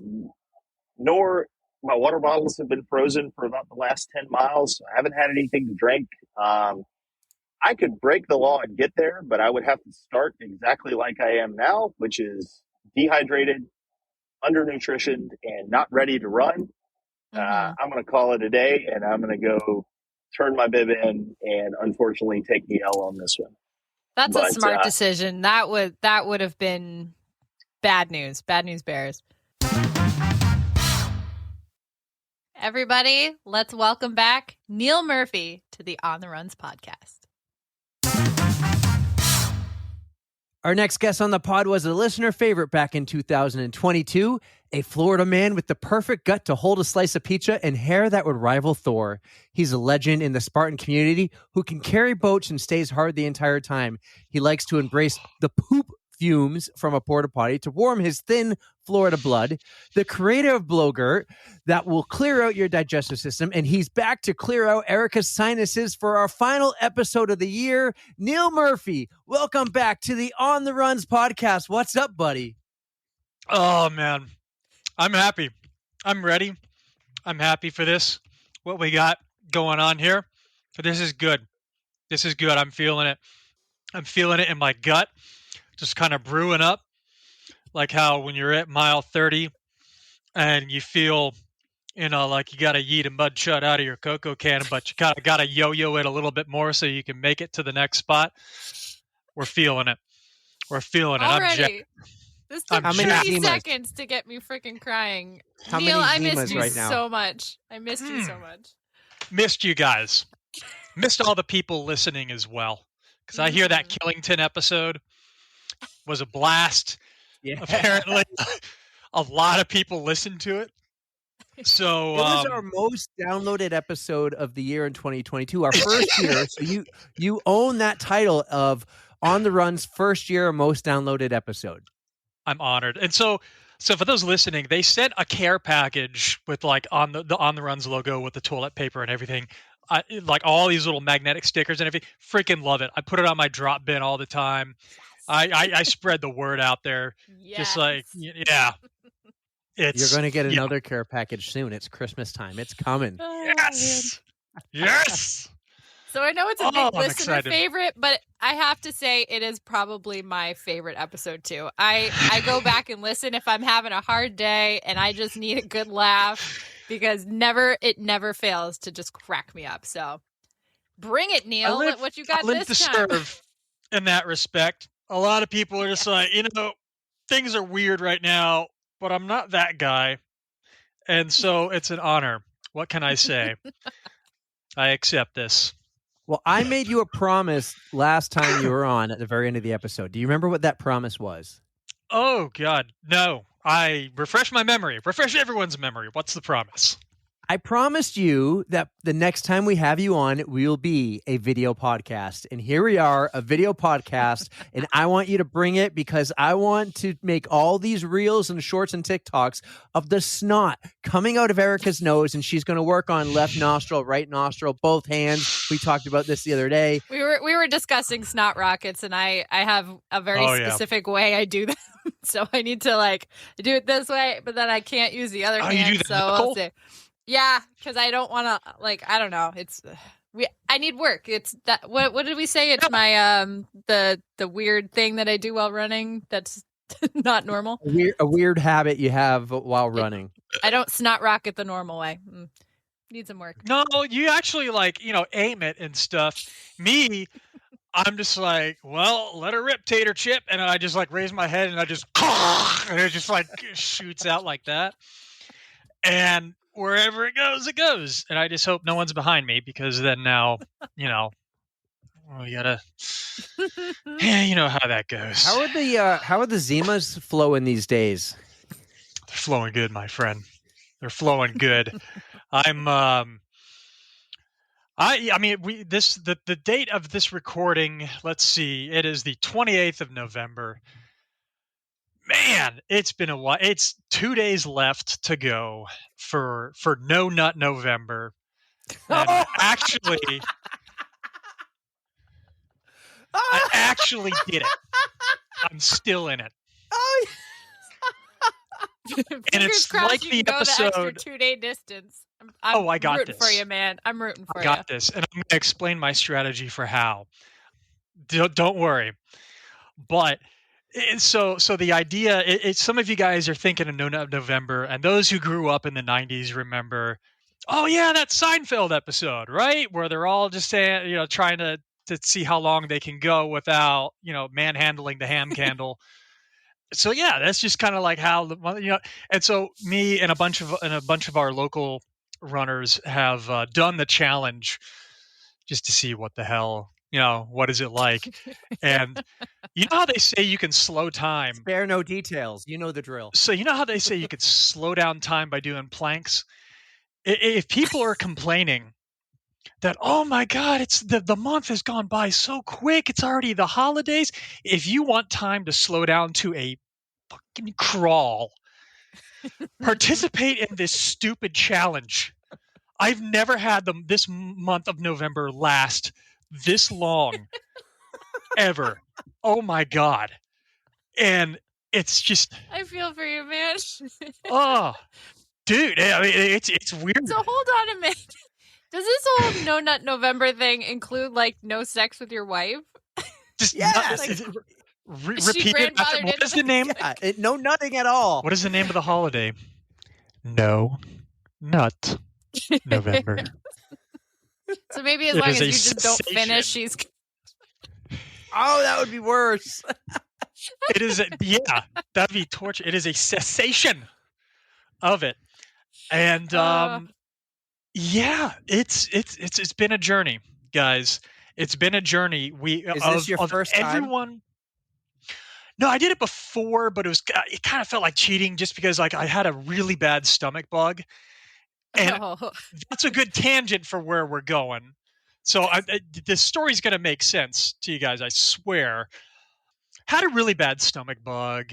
I had a lot going on. I think I had someone like die that year, that month. So it's like, it's like when a big tragedy happens, like you weigh the tragedy based off of how long you're not like in the mood, Yeah. So it was like one of those months. So that month was like so that year was kind of a gimme. So this is like the first one where, dude, everything's in place. Everything's just going great. You don't have to do that. Like week 2. Are you sure? Like there's a whole, like I went down the rabbit hole on this. There's like apparently like your like the hormone levels spike after like 7 to 8 days. So like, and I was looking at the stats and following like the subreddit on every. There's a subreddit, by the way, for No Not November. It's amazing. There's a Discord server. Oh, I'm in it all. I'm in it all. I got it. I'm in it. You need that support system, man. Everybody else is in the same boat as you. You do. You need a bunch of random internet strangers who are sexually frustrated for this month to just all be your homies. Because why not? And so, and so we were going on this strategy of like if you got GI issues, no one's ever in the mood. If you got GI issues, and as runners, we understand this. This is the part where we fart in a wine glass and sniff it and be all smug about how awesome we are. It's like, as runners, we understand that GI issues always take precedence over anything. You could be at the most important event. You could be at your own wedding. But if you got GI issues, that's priority number 1. So when the going gets tough, when you're in the middle of No Not November and the going gets tough, try Blogurt. That's right. This is an ad for Blogurt. Shameless plug. Look how I just threw that in there. So that's when the going gets tough. I load up on that. And then it's like, you're never in the mood. You just drink it straight out of the bottle? Yeah. Hey, if you are in desperate need, man, I would do the same thing. Erika, remind everybody about Blogurt. Tell them what Blogurt is. There's a lot of new listeners we've had in the last 18 months who might be unaware and didn't go back and listen to episode 19. So that's it has been a while, but that is your signature hot sauce. And I'm sure how many little habaneros you pop in those things? Like 12 a bottle, or I forget what your recipe is, but we don't do habaneros. We do Carolina Reapers. Come on, Erika. That's what it is. Sorry, you were the one who kept that bottle, by the way. I only got a little bit of it. Yeah, I still have it. We used it recently, actually, and it was a mistake. You did. Well, that's what you get for not sharing it. Yeah, we use Carolina Reapers, ghost peppers. We mix a whole lot. Mm-hmm. And it was just one of those little COVID passion projects where you got free time. And it's like, you know what? The super hot sauces really suck. It's just heat. Mm-hmm. So I want to add flavor to it. So that was my answer, was doing that. And it's amazing. It meets the flavor expectations, but boy, it'll send your innards on a roller coaster ride. I mean, it's just the Lindsay Lohan driving experience in your gut. I mean, it's a party. Oh, man. I was just super impressed with your like bottling skills and your label, because it literally just had a piece of masking tape on it that said Blogurt in like Sharpie. That was it. You didn't know what you were getting, but it was really good from what I remember. It has been a while since I tried it. We had a great day when we tried it. We made a reel and everything about it, and at first we were like, "This is really good." And I think like an hour or two later, it really caught up. We were just like, "Uh-oh, here we go." this is the Yeti spirit. I had to get it. It was like the beacon from afar, like I just was running towards the buckle, and Nice. I would not have been happy if I didn't get it.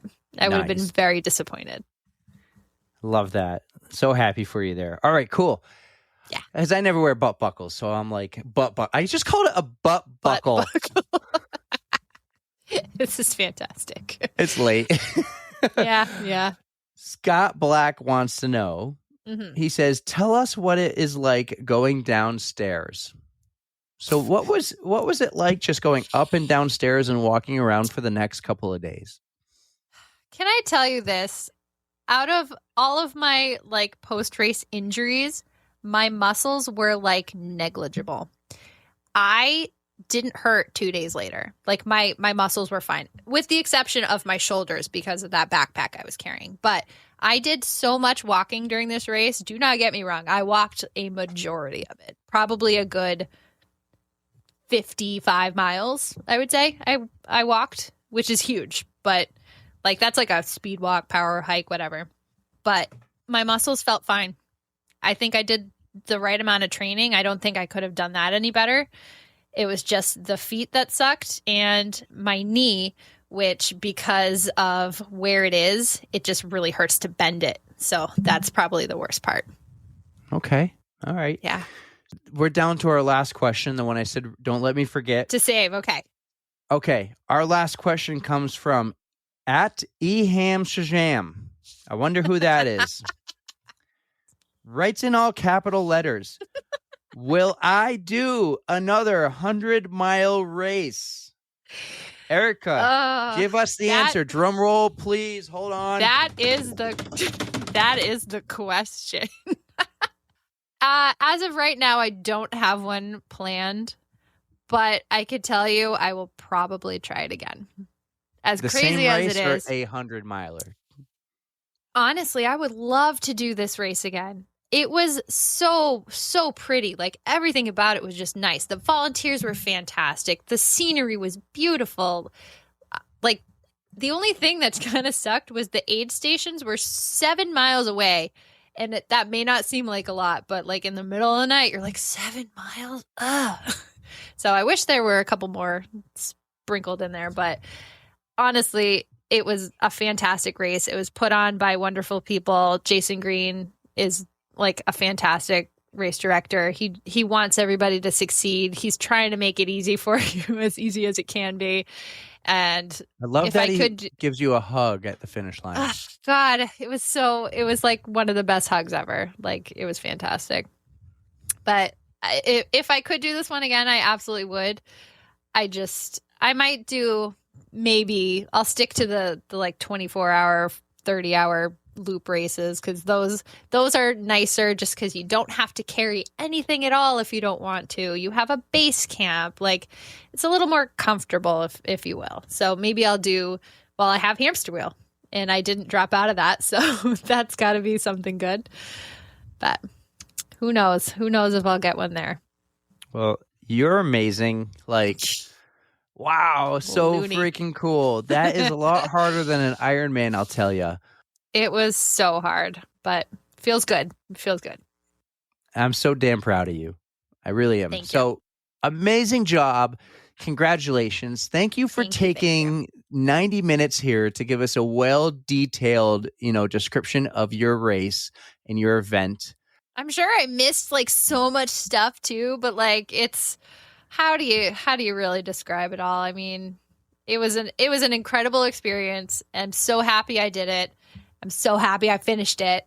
And I'm just thankful for everybody who got me there, got me to the finish. There were a lot of people. So thank you. You're a fucking rock star. You know that? That's what you are. Thank you. Guys, we absolutely love doing this podcast and we love you guys. And Erika would not have completed this 100-miler if it wasn't for, if you go back and back and back, if it wasn't for this podcast, because if it wasn't for this podcast, I don't think you would have had all the people that you had to finish the race for. So we're just going to say you would have never done this if it wasn't for this podcast. Honestly, I think you're right. You guys are a huge, huge part of my success. And I honestly can't do it without you. I love you guys so much. Yeah, you guys are awesome. You're rock stars. We love what we're doing. And I love, I think it was Lindsay the other day who just sent me a random message and said, don't ever stop because what you guys have is fucking special. And I feel it, man. I feel I it. was like, yeah. And that was before the Aaron Azar interview. Oh, even better. We love what we're doing, you guys, and we have no plans of stopping. So, Yeah. So thank you for listening, everyone. Thank you for being rock stars, and thank you for helping and supporting us and just, helping push Erika and helping, with everything. You guys rock. Mhm. So Erika, what an awesome episode. What an awesome race. So damn proud of you, girl. Take us home. I honestly can't do it without you guys. You are all my favorite, me and Eric, and we love you so, so, so, so much. And don't forget to stretch. 3, 2, 1, yeah!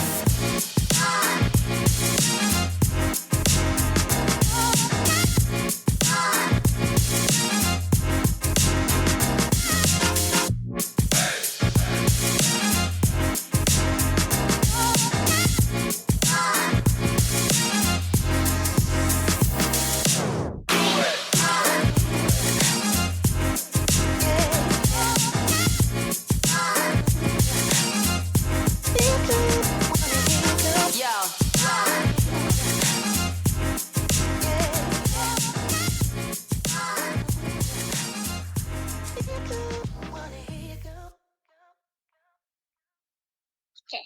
Congratulations to your 100 miler.